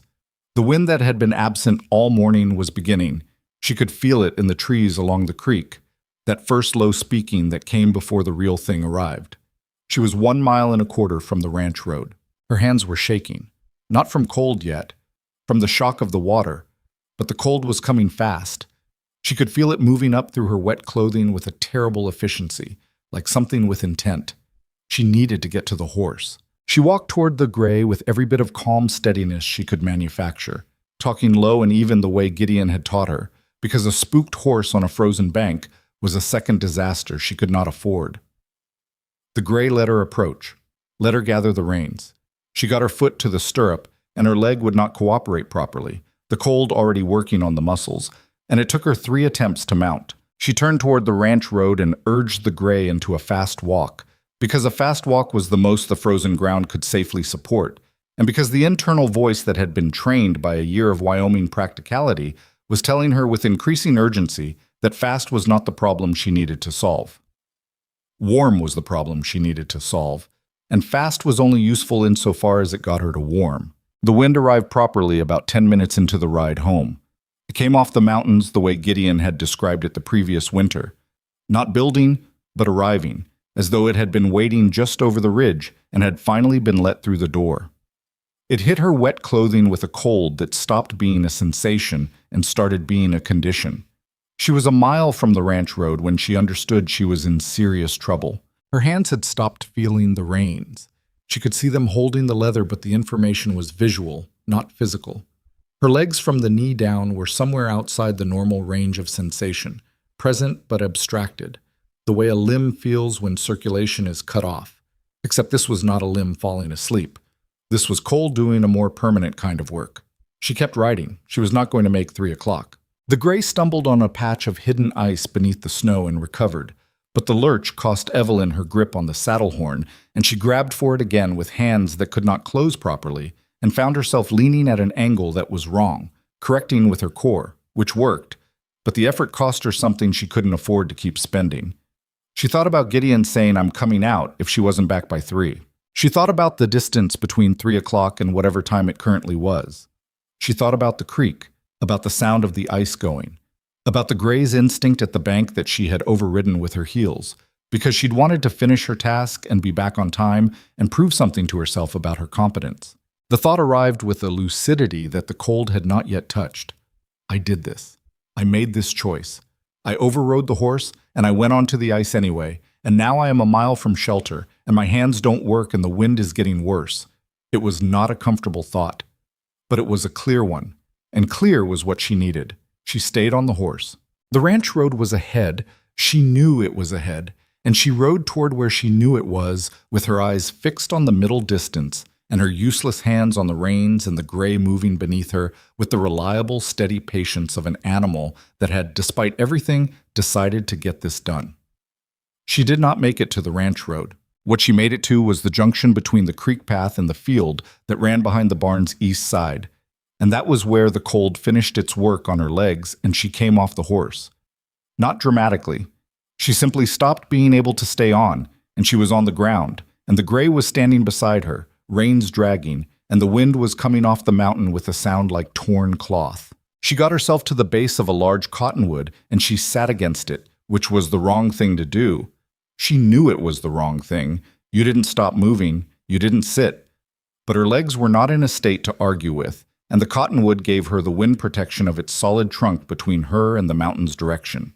The sky above the ridge was the color of old pewter. Not afternoon light. Earlier than she'd thought she'd been. Or later. The cold had a way of collapsing time. She thought about the record system, about Chapter 4 of the Land Economics book, and whether she'd been right about the Commons argument, about the east fence line, and the 3 posts she'd noted, and the one that needed replacing before the first hard freeze. She thought, Gideon, not as a plea, just as a fact. The way she'd come to think of him over a year, as something solid in the architecture of her days, something load-bearing. The wind pushed at the cottonwood trunk and didn't get through, and Evelyn Hartwell pulled her wet coat tighter around herself with hands she couldn't feel, and she waited, and the cold came on in steady earnest as the pewter sky began, at its edges, to go dark. The gray came back alone. That was the thing Gideon would remember later, in the specific way you remember the moment before everything changed. Not the moment itself, but the one just before it, when the world was still the shape it had been. He was in the barn checking the heifers, the third one showing signs that her time was close, and he heard hooves in the yard with a rhythm that was wrong. Not the rhythm of a ridden horse, the particular loose, anxious canter of an animal that had lost its person. He was out of the barn before he'd finished the thought. The gray was standing in the yard with her reins trailing and her sides still heaving, and a look in her eye that horses get when they've been through something. Not panic anymore, past panic, into the flat residue of it. Her right foreleg had a cut above the knee, not deep, from the ice. Her lower legs were wet. Creek water. Gideon stood in the yard for approximately 3 seconds. In those 3 seconds, he did the calculation that he always did. Every variable he knew, every piece of information available, assembled and weighed with the same precision he applied to cattle futures and weather patterns and everything else that mattered. Evelyn had left at 8:30. It was now 2:30. She'd been on the east fence line, which ran along Heron Creek. The gray's legs were wet from creek water. The temperature had dropped 4 degrees in the last 2 hours, and the wind off the mountain had come in hard about an hour ago. 1 mile of east fence line ran along a section of Heron Creek, where the north bank shallowed and sometimes froze fast in the first hard cold. He went back into the barn and had the roan saddled in under 4 minutes. He took the saddlebag from the left side of the tack room, his emergency kit, the one he told her to take, the one he now registered she had not taken because it was still on its hook, and he strapped it across the roan's back. He took the heavy blanket from the cedar chest in the tack room. He took the rope coil from the wall. He stopped at the barn door for 1 second and looked at the sky. The western edge was the color of a bruise. The wind was already making the cottonwoods along the creek line move in that full-body way that meant it was not gusting, but sustained. Temperature was falling. Would fall faster after dark. He rode out of the yard at a pace the ground could handle and no slower. Samuel came out of the equipment shed at the sound of hooves and took one look at Gideon's face and said, "I'll watch the heifers." Gideon didn't answer. He was already past the fence line. He rode the East Creek path because that was where she'd been going and because the Gray's tracks in the snow were still readable, fresh enough that the wind hadn't smoothed them yet. The tracks told a story he read at a canter. 2 sets out. The Gray and the smaller boots of Evelyn walking beside her on the soft sections. Then just the Gray coming back. The return tracks were wider gated, the prints shallower on one side, the track of an unloaded horse moving fast. He found the ice break at the lower bend of the creek. The hole was 3 feet across, refreezing at the edges already, the broken ice pushed to the sides. 1 set of tracks went in. 1 set of tracks, the horses, came out the other side and curved back around. The boot prints that had been beside the Gray's tracks on the outward journey were not in the return. She'd gone into the water. He did not stop at the creek. He read the tracks on the far bank, Gray heading back, boot prints continuing north along the bank, and followed the boot prints. They were uneven, the right foot dragging slightly more than the left, the stride shorter than it had been on the outward tracks, getting shorter as he followed them. The tracks left the bank and turned toward the field behind the barn's east side. He found the Gray standing near the cottonwood still, like she'd been waiting, and he found Evelyn at the base of the tree. She was sitting with her back against the trunk and her knees pulled toward her chest and her eyes open, which was the thing that mattered most in that first second. Her eyes were open. But they were working slowly, the way eyes work when the body has redirected every resource toward the core and the periphery has gone quiet. "Gideon." She said it like she'd been expecting him, which she had been. He was off the roan and beside her in the same motion. He got his hands on her face first, the standard assessment, the thing you did. And her skin was the cold of something that had been outside a long time, past the first stage of cold into the second, the one that stopped feeling like temperature and started feeling like the absence of something. "Can you move your feet?" he said. A pause. "Too long." "I think so."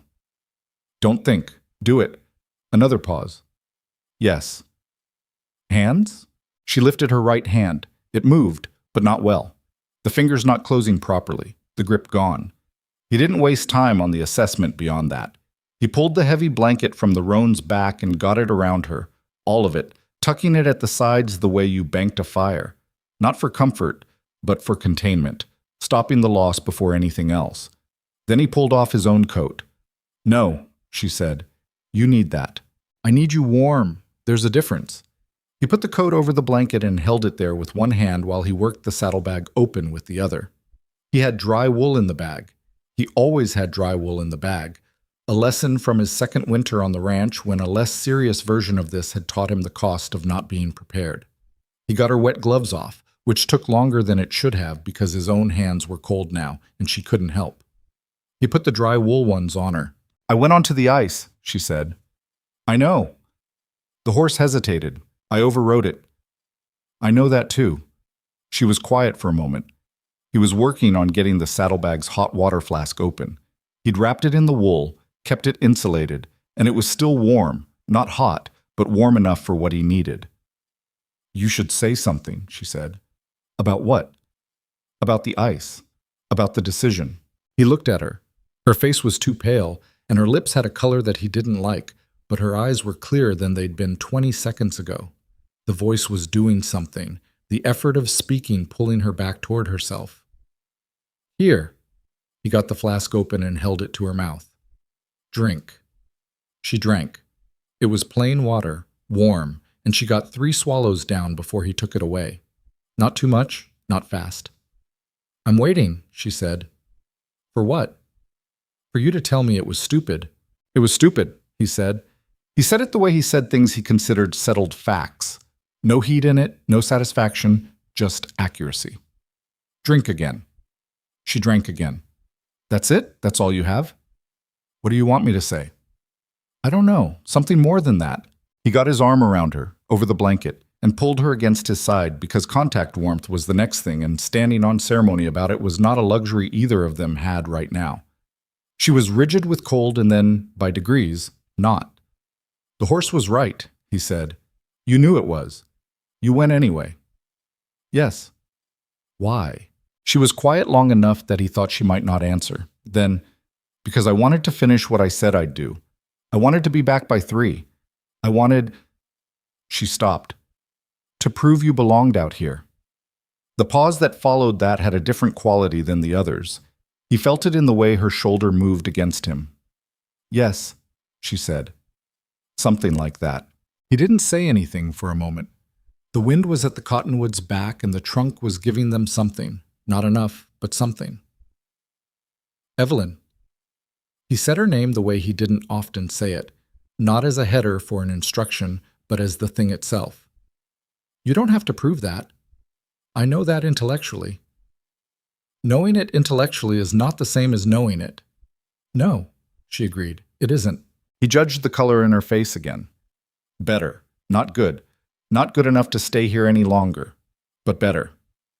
Can you ride? Don't think. Yes. She said it more firmly. Yes, I can ride. Getting her up was not easy.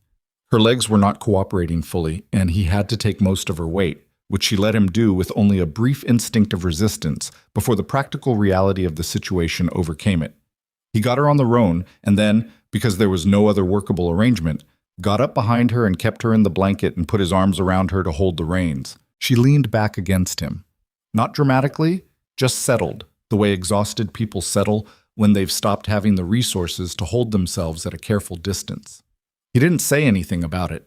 He held the reins and turned the roan toward the ranch and kept the pace steady and watched the sky over the ridge with the ongoing calculation of a man moving through a situation that had more variables than he'd like. The fence line, she said after a while. I found the posts. There's one that needs replacing before the hard freeze. I wrote it in the notebook. A pause. The notebook's in my coat pocket. I don't know if it got wet. We'll check the notebook later. It matters. The post will wait. You won't. He said it flatly, not ungently. The two things were not mutually exclusive. She was quiet after that. He could feel her breathing, the steadiness of it improving, deepening, as the wool in the blanket and his body heat did their collective work. The roan moved through the snow with the reliable patience of a well-trained animal. The ranch lights came into view when the last of the flat gray light was giving out. Samuel had lit the yard lamp, which meant he'd been watching from the barn door, and by the time they reached the yard, he was there with the barn already open. Heifer's fine, Samuel said, taking the roan's head. His eyes went to Evelyn and said the rest without words. Heat water, Gideon said. Everything we've got. He got her inside and near the stove and out of the wet coat and into dry things with the focused efficiency of someone who has reduced the situation to its components and is addressing them in order. She was more functional than she'd been at the Cottonwood. The ride had helped, or the blanket, or whatever internal reserve she'd been running on. But her hands were still not right, and he kept watching her face for the signs that would mean the situation was more serious than it appeared. He made her drink warm water, then broth from the pot he'd left on the back of the stove that morning. She held the mug herself, which he noted.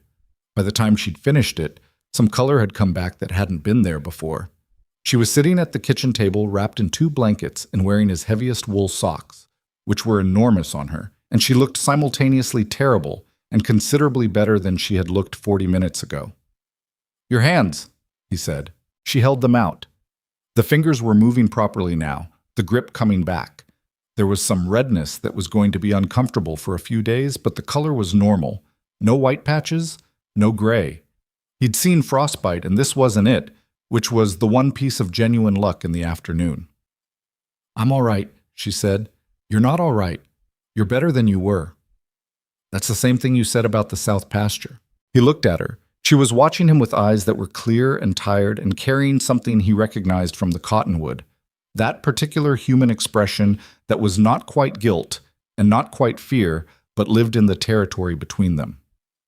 Stop, he said. I haven't said anything. You're about to say something you've been composing since the creek, and I want you to stop.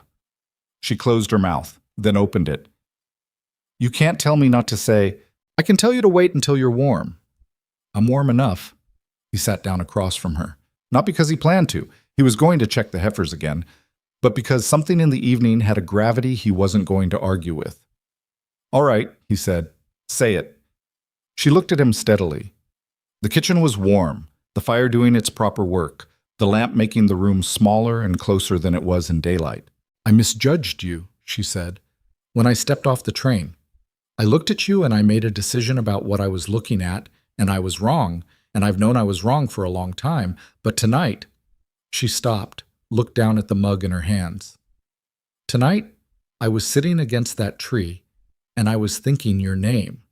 Not because I expected anything, just because you are, the thing I think of when I need something solid. He didn't answer immediately. He was looking at her with the full attention he usually gave to things he was assessing carefully, but there was something else in it now, that quarter-inch opening, and this time it didn't close. I told you in a letter once, he said slowly, that real understanding takes time. You did. I meant it in a general sense. I didn't know I was writing it about us. She looked up. Were you? I think I was writing it about everything and meaning it about you specifically, and not knowing that yet. He turned the coffee mug in his hands. He'd made coffee at some point, reflexively, the way he always did when thinking. The day you arrived. You looked at me and I saw what you saw. I've always known what I look like. I told you that on the wagon. You did. What I didn't tell you is that I stood on that platform and watched you get off that train and thought. He stopped, cleared his throat in the way that meant he was moving through territory he didn't have pre-worn paths across. I thought, she came. After 11 months of letters and arguments and me being exactly what I am on paper, she came. That meant something. Before you even looked at me. Evelyn set down the mug. I almost got back on the train, she said. You should know that. I stood on the platform with my hat box and I almost got back on the train. I know. She stared at him. How do you know? Because I watched you decide not to. He said it without drama. I saw the moment you decided. I didn't know what you were deciding, but I saw the deciding of it. He paused. I was grateful. The kitchen was very quiet. Outside, the wind was working at the eaves, and somewhere in the barn a heifer was making the particular noise that meant her time was closer, and the whole machinery of the ranch was running around them with its usual indifferent requirement. And inside the kitchen, neither of them moved. I was wrong about you, she said again, from the first second. And then I spent 6 months being slowly, specifically proven wrong about every assumption I'd made. And I didn't say anything because, she looked at him, because I didn't know how to say it without it sounding like I was admitting I'd been an idiot. You weren't an idiot. I was making decisions based on insufficient data. That's just being human. You weren't. You never... She stopped. You never looked at me the way I looked at you that first day. You never made an assumption about what I was that I then had to overcome. He was quiet for a moment. I made assumptions. What assumptions? That you'd leave by spring, that the ranch would be too hard, that a woman who'd grown up with parlors and tea circles and a housemaid named Maggie couldn't, he paused, couldn't do what you've done, couldn't become what you've become here. She absorbed this. When did you stop assuming that? He thought about it honestly. When you reorganized the storage shed wrong and then reorganized it right and didn't need me to tell you it was right. A pause. And when you held that fence post on the east line and your hands were numb and you didn't say a word about it. She laughed. A short, real, unguarded sound that the kitchen hadn't heard before in quite that form. It startled him slightly, which she saw. Sorry, she said. Don't apologize for it. He was looking at her with the open expression. The door opened more than a quarter inch now, more than he usually allowed. I like that sound. She looked back at him. Gideon? Yes. I'm not going to leave. I want you to know that. Not in spring. Not any spring. He held her gaze. I know. Do you? I've known since February. He said it simply. You stopped bolting the door. She went still. Then, you noticed that. I notice most things. The heifer's noise from the barn got louder and more insistent. He should go. He needed to go. He stayed for another 10 seconds anyway, which was, for Gideon Hale, approximately the equivalent of a declaration. Then he stood. I need to check the barn. Go. She pulled the blankets tighter. "I'll have something on the stove when you come back. You'll sit there and be warm." "I'll sit here and be warm and also have something on the stove. I can do both. My hands work now." He looked at her for one more moment. "The notebook," she said. "My coat pocket. The post on the east line. It's the third from the junction marker, and it needs replacing before—" "Evelyn. Before the next hard freeze, which by my reading of the sky is—" "Evelyn." "What?" "The post will be there tomorrow," he said. "You nearly weren't." She was quiet. "That's the only thing that matters tonight," he said, and went to the barn. She sat in the kitchen for a long time after he left, wrapped in his blankets and his wool socks, listening to the wind work at the house. The house held. It always held. She understood now that this was not luck but intention. The result of a man who had gone over every roof section and every window frame and every load-bearing beam with the same methodical care he applied to everything that mattered to him. She got up, carefully, and went to the stove. Her legs cooperated. Her hands cooperated. The cold had retreated to a distant ache in her fingers and a tiredness in her bones that she knew would be worse tomorrow and was manageable tonight. She found the broth he'd made, not just the pot he'd left that morning. There was a second one, started recently, the stock still simmering, and she understood that at some point in the afternoon, before she'd come back, before he'd known anything was wrong, he had simply put a second pot on for her return. Because she'd said 3 o'clock, and he'd believed her, and he had wanted her to come back to something warm. She stood at the stove and held that knowledge for a moment, turning it over the way she turned over things she wanted to understand. Then she put a pan on beside the broth pot and started making what she could with what was available, which was what the ranch had always required of both of them. 40 minutes later, Gideon came back in from the barn with snow on his shoulders and the particular satisfaction of a man who'd seen a heifer through her first calf without complication. He stopped in the kitchen doorway. She had set the table. There was food on it. Nothing complicated, nothing that required hands at full function, but real food, hot food. The kitchen warm and the lamp lit, and the whole room wearing the particular quality of an evening that has come through something and landed somewhere better than it might have. He looked at her. She looked back at him. "The heifer?" she asked. "Good. Healthy calf. Bull." A pause. "Strong one. Write it in the records in the morning. We'll need the birth date for the spring assessment." "I know." She sat down. He sat down across from her. He had taken off his coat and his snow-crusted outer layer in the entry, and he was in his work shirt with his sleeves pushed up and his weathered hands flat on the table, and he was looking at the food she'd made with an expression that had nothing careful in it at all. That was just what it was. "It's not elegant," she said. "I told you in a letter once," he said, "that the meals wouldn't be elegant." "You did." "I didn't specify which of us would be responsible for that." She felt the laugh coming up and let it. It was easier than before, less guarded. He watched it with the door open. They ate. The wind outside argued with the house, and the house declined to be argued with. Somewhere in the barn, a new calf that was apparently strong stood for the first time on the cold, clean straw, and the ranch went on in all its difficult, requiring particular way. Later, when the dishes were done and the fire banked for the night, she found the coat he'd put over the blanket at the cottonwood. It was hanging on the peg by the door where she'd put it without thinking, still damp at the hem. She stood looking at it for a moment. She thought about what it had cost him. Not the physical cold of riding without it, though that was real. The other cost.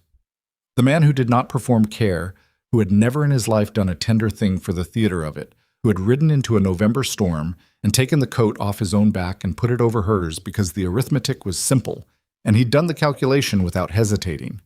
She took it off the peg and hung it more carefully, smoothing the canvas across the shoulders. She would remember this later, in years she couldn't yet see, looking back from a distance that would make this evening appear small and clear and essential, the way distant things sometimes clarify, as the night she stopped understanding Gideon Hale in pieces and understood him whole. Not perfectly, not without the remaining friction of two people whose stubbornness would go on producing arguments and revisions and 10-day compromises for decades. Not without the difficulties that were still ahead of them, the droughts and the losses and the hard years that Wyoming had not finished presenting. But whole, the complete shape of him, finally visible. The hard part is getting to where you can see the shape, She went to bed that night without bolting the door. She hadn't bolted it in 9 months. But tonight it meant something different. Not the absence of fear, but the presence of something she trusted more than the absence of fear. She slept better than she had since Philadelphia. Possibly better than she had ever slept in Philadelphia. Outside, the storm worked through its business and moved on, the way storms did, leaving the world scoured and cold and very clear. The east fence post got replaced on a Saturday in late November, 3 days after the storm, when the ground had settled back into its frozen patience and Evelyn's hands had recovered enough to hold a tool properly. She and Gideon did it together, which had not been the plan. He'd intended to do it himself, and she'd put on her coat and her lined gloves and followed him out the door without discussion. And he'd looked at her once and handed her the post without comment.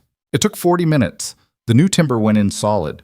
She wrote it in the records that evening. East fence line, post 3 from junction marker, replaced November 23rd. Ground condition, firm. Post set depth, standard. No further issues noted along the line. And then in the margin, in the smaller handwriting she used for observations rather than facts. 3 days late. Still got done. Gideon read it over her shoulder, which he'd been doing since October without either of them acknowledging it as a habit. He didn't say anything, but she heard, just behind her, the quiet exhale that was his version of a smile. The winter that followed the storm was the hardest they'd had. January came in with the kind of serious intention that even the old-timers in Clearwater Junction discussed in the voice people use for things that deserve respect. 3 weeks of temperatures that dropped below zero at night and barely recovered during the day, winds that moved the snow horizontally across the flats. 2 stretches of road isolation that lasted 9 days combined. They were prepared. They had done the math in October and the math had been right. 90 days of feed, 60 of provisions, the creek access from the east pasture holding open until the 15th of January when it finally iced over, exactly as the records had predicted it would, based on the margin note Gideon had added the previous winter.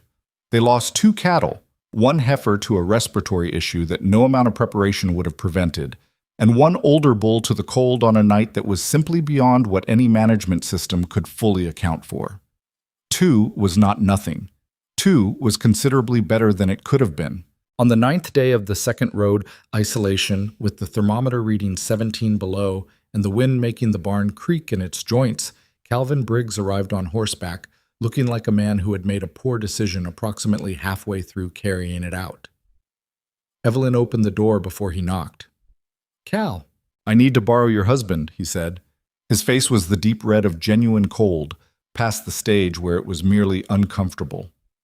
"North section water trough froze solid. Cattle can't drink. I can't break it alone." "Come inside first." "I should—" "Come inside, Cal." She stepped back and held the door. He came inside. She put coffee in his hands before he'd finished unwrapping his scarf. Gideon was already pulling on his outer coat. He'd heard the voice at the door and assembled the situation in the time it took Evelyn to make the coffee. 2 hours, he told her. "I know. Go." He went. She stood at the kitchen window and watched the 2 of them ride out into the white flat cold, Gideon's posture on the horse as steady and untroubled as if he were riding to check a fence in mild October weather, and she thought, not for the first time, about what it cost a person to be that reliable. Not the physical cost, though that was real, and she'd watched it accumulate across a winter.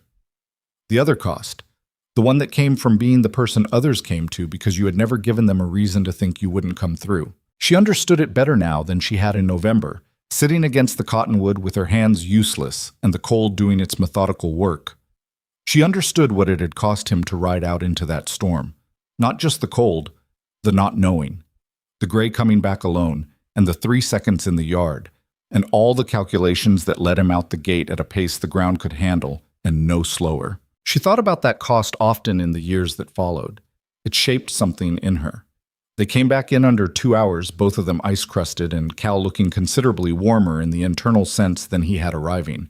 She had soup on and dry socks by the fire, and neither man commented on this, which she'd stopped expecting them to and which no longer bothered her. "Nora's going to want to do something for you," Cal told her over the soup. "She'll bring something when the road opens." "Tell her not to." "You know Nora." "Tell her anyway. We're neighbors." "That's what neighbors are."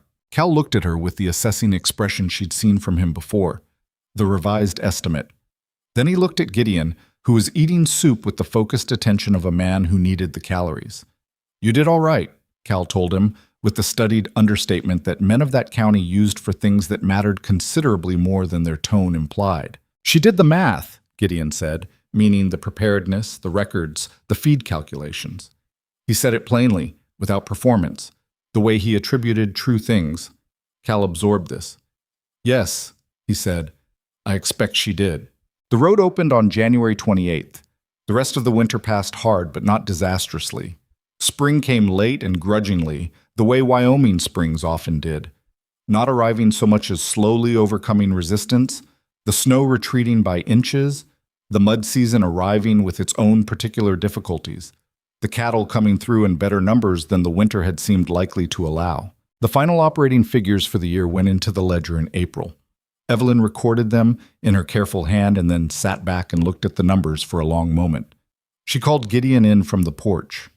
He came to the table and looked at the page. He said nothing for a moment, reading the figures with the focused attention he brought to things he considered important. "That's," he started, "the best year in the ranch's history," she said, "by a margin that makes last year's best look modest." He sat down. He ran his finger down the operating column the way he did when he was verifying, not disbelieving but making sure the certainty was earned. "The Whitmore situation helped," he said, "keeping the water access." "Yes, and the early rotation, and the feed system, and the drainage fix in the east pasture." She paused. "And selling the replacement heifers in March instead of waiting for the summer market. That was your call? You agreed with it?" "After you showed me the futures analysis." He looked up. "Evelyn." "What?" "This is—" He stopped, started again. "I've been running this ranch for 12 years. I've never seen numbers like this." "We've been running this ranch," she said, not correcting him, just adjusting the accounting. He held her gaze across the table. The kitchen was morning bright, the spring light coming in at that particular angle that made everything look like a beginning. "We've been running this ranch," he agreed. Something passed between them that was not said and did not need to be. Ruth Albright came to visit that summer, which had required considerable negotiation between her desire to see Evelyn and her complicated feelings about trains, and she arrived at Clearwater Junction looking both exhausted and determined in equal measure. Wearing a hat that was extremely Philadelphia and carrying enough luggage to suggest she was less certain than she claimed to be about the length of her stay. Evelyn met her at the platform. They embraced in the way of women who have been close friends since 16 and have been apart for a year and a half, which is to say with complete disregard for composure. "You look different," Ruth said, holding her at arm's length. "I'm the same person." "You're absolutely not."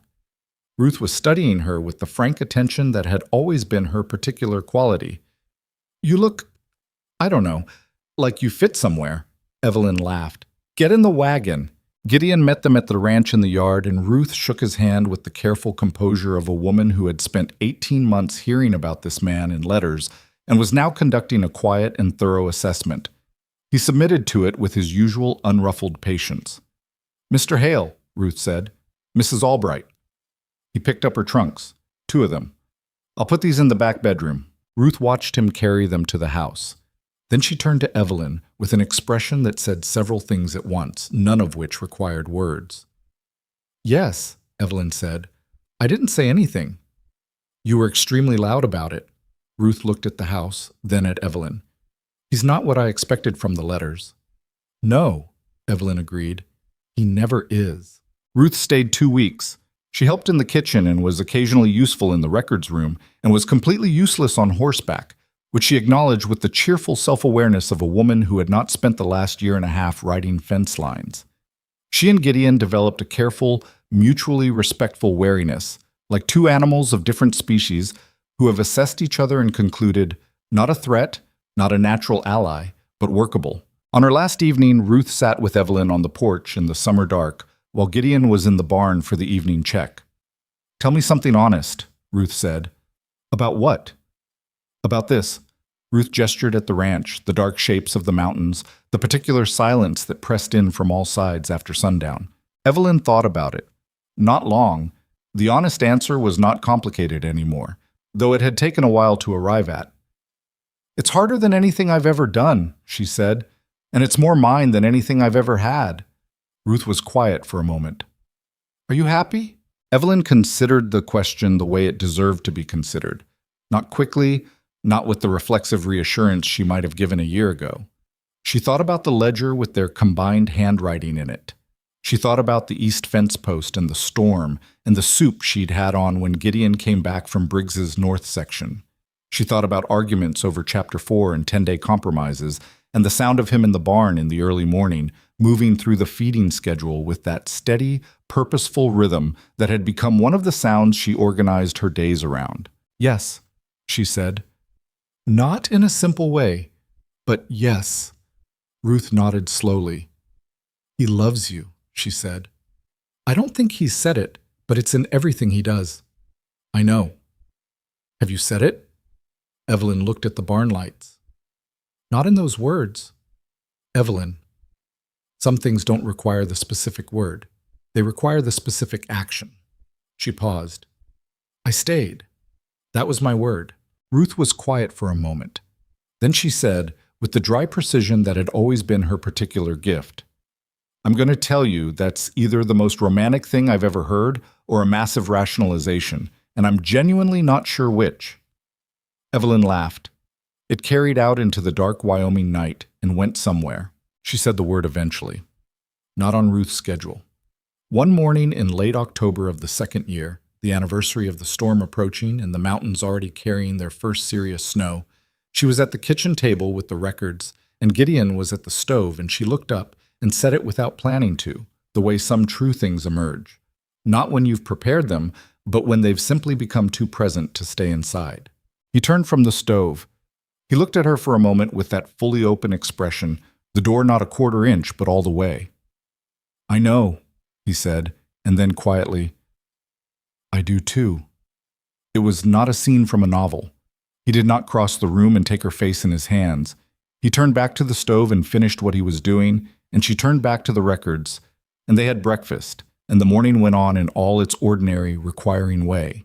But she wrote in the margin of the records book that morning, in the small handwriting she used for observations, "Year 2, still here," and then, after a pause, added, "Better than I knew how to imagine." He read it that evening. She knew he had because the next morning there was a single line added beneath hers, in his careful, slightly slanted script, "Same." The years that followed were not a series of triumphs. Evelyn would have been suspicious of anyone who described them that way, because she had come to understand that the ranch, and the life it contained, was not a thing you triumphed over. It was a thing you maintained, daily, stubbornly, with imperfect tools and imperfect judgment, and the ongoing willingness to revise what you thought you knew. There was a drought in the 5th year that cost them 30 head and required the kind of financial decisions that kept both of them up at night running numbers against outcomes. Trying to find the path through that didn't require selling the north section. They found it, barely, by selling the replacement stock early and taking a contract grazing arrangement with a neighboring ranch that Gideon negotiated and Evelyn documented, and they came through it with the ranch intact and a knowledge of their own limits that was uncomfortable and necessary. There were hard winters and good springs, and one summer that was so productive the ledger numbers looked implausible until she'd checked them twice and made Gideon check them once more. There were arguments that lasted 3 days, and resolutions that were neither clean nor complete but were honest, which was what they had always valued over clean. There were mornings when the ranch felt like a weight they carried, and evenings when it felt like the most specifically right thing in the world. Their children came, 3 of them, across 8 years. Each one arrived into a household that was structured and loving and occasionally loud, and completely without the pretense of effortlessness. Evelyn had learned too much about honest work to pretend that motherhood was natural or instinctive or anything other than the hardest and most specific challenge she had ever applied herself to. She applied herself to it the way she applied herself to everything, with full attention, with a willingness to revise, and with the ongoing acknowledgement that she was making it up at the same time she was doing it. Gideon was not a demonstrative father. He taught by proximity and example, which was how he did everything. Their eldest, a daughter named Clara, had his capacity for focused observation, and her mother's appetite for systems, which combined to make her a child who kept meticulous notes on the behavior of the ranch animals, and presented her findings at the dinner table with the confidence of someone who had been listened to by two serious adults for her entire life. "She's going to be formidable," Gideon told Evelyn once, watching Clara at the table with her notebook. "She already is," Evelyn said. "Gets it from somewhere." "From several places," Evelyn said, and left it there. The ranch grew. Not explosively. They were never people who expanded for the sake of expansion, having both seen what overextension did to the ranches around them, but steadily, with the same incremental care they applied to everything. By the time the children were grown, Hale Ranch was 120 head larger than when Evelyn had arrived, with a water management system that 3 neighboring ranches had adopted in modified form, and a records methodology that the Territorial Agricultural Office had used as the basis for a recommended practice guide, a fact that Gideon mentioned once and never again. The Mercer brothers, Doyle and Wade, who had said in Halston's feed store that Gideon had gone soft, were still operating their ranch 20 years later at roughly the same scale they'd been at before, having lost significant ground to 2 bad droughts they hadn't prepared for. Doyle had once, at a territory gathering in Gideon's hearing, referred to the Hale Ranch management approach as the way things are going now, without any particular acknowledgement that he'd spent years calling it something else. Gideon had let this pass without comment, which Evelyn privately considered one of his finer achievements. She thought about that sometimes, about what it meant to be right and not require the credit. He had always been that way. She had taken longer to learn it. She wasn't sure she'd fully learned it even now, but she'd learned it better than she had at 28 on a wagon from Clearwater Junction, which was what growth actually looked like. Not transformation, but direction. The coat hung on its peg by the barn door for 30 years. Not the same peg. They'd rebuilt the barn entry in the 15th year, and she'd moved the coat to the new peg herself, smoothing it across the shoulders the way she'd done the night of the storm. It was too worn to be practical, too important to discard. It occupied the peg the way certain things occupy space, not as decoration, but as fact. Gideon never mentioned it. Occasionally visitors asked about it, and Evelyn would say simply that it was her husband's coat and leave it there. When Gideon died, in the 32nd year of their marriage, in January, of a heart that had worked very hard for 66 years and finally indicated it had done sufficient, he went in the way she had always somehow expected he would go. Not dramatically, not fighting it. He woke in the night, woke her with the stillness of him beside her, and said, "I think something's wrong," which were the most alarmed words she had ever heard him use, and which told her everything. She held his hand through the hours that followed. She talked to him, which she had always done better than he had. She told him about the ledger numbers from the previous fall, which were the best since the drought year's recovery.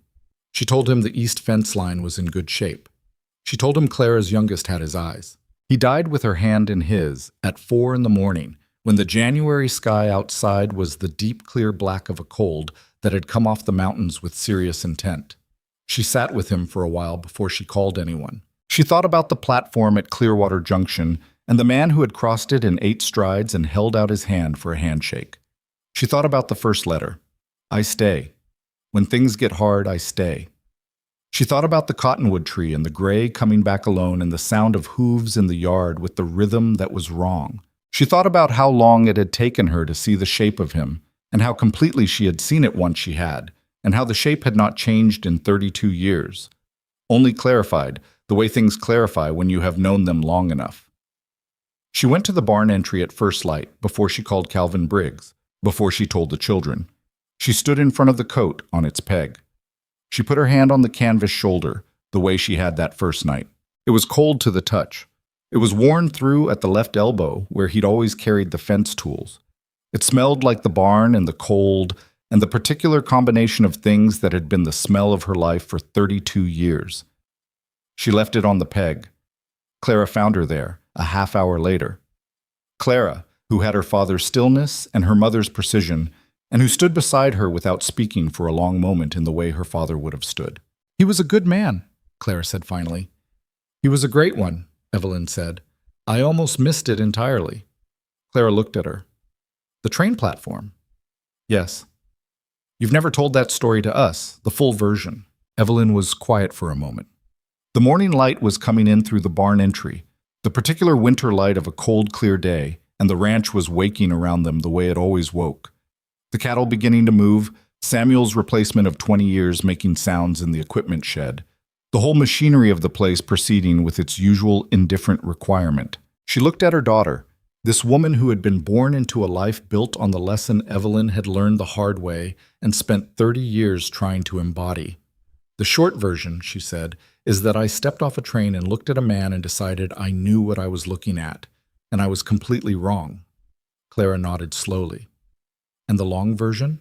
Evelyn looked at the coat, at the worn canvas and the missing button on the second buttonhole and the left elbow that had given out under the years of use. The long version, she said, is everything that came after.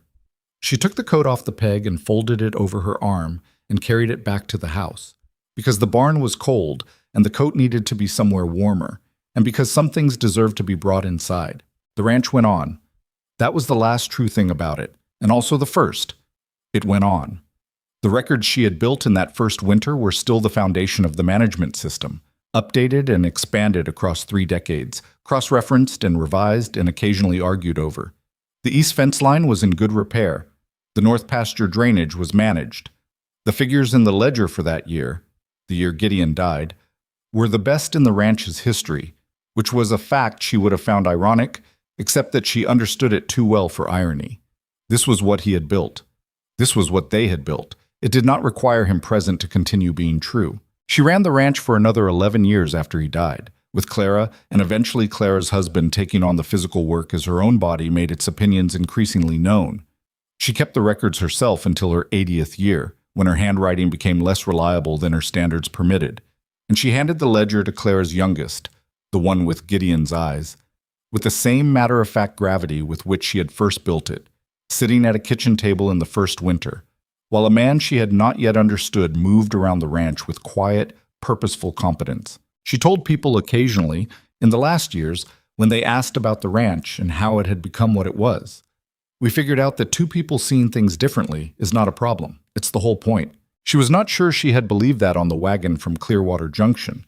She was not sure she had known how to believe it then. It was the kind of knowledge that couldn't be told, only accumulated, slowly, in the particular currency of shared winters and honest disagreements and the daily choice to stay when staying required something. The coat remained in the house, on a peg by the kitchen door, for the rest of her life. She never replaced the button on the second buttonhole. She never repaired the elbow. Some things are more honest as they are.